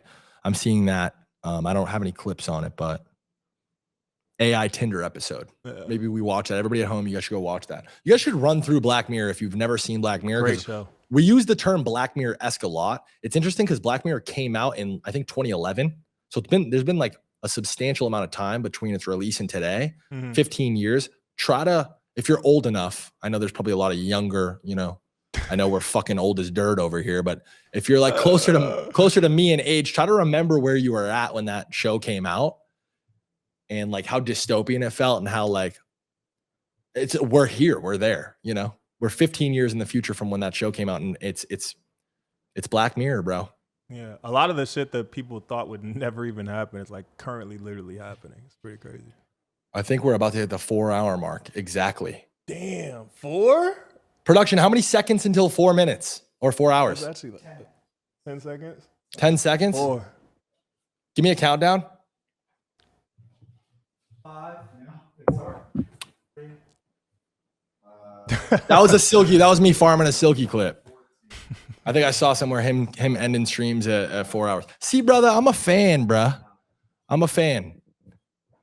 Did it just hit the 4-hour mark? I think so, yeah. Tap 4. 2, 1. What the fuck? So stupid. Oh, I don't even know if that's the right clip. I don't even know. Came up with that shit on the fly. Maybe I am a streamer. Fuck it. Maybe I am. Maybe I should stream every day. Maybe we should scale this show to every day. I think the fucking people need it, bro. Brother, I love this show. Episode 3. This is going to be the one that if you want to know what MarketBubble is, just watch this VOD, bro. I think this is good. This was fucking awesome, bro. This episode was awesome. And honestly, we had every reason and everything happen to make it not great. We hit some roadblocks along the way. We did. We had the 2 original guests bail last minute. And it's not on them. Like there was emergencies. Trader Man, we fucking love you. Eric, we would love to have you on obviously next week and follow through with that. But this feels great. This was a lot of fun and definitely like a great conversation. Yeah. No, definitely. I like. Is there anything?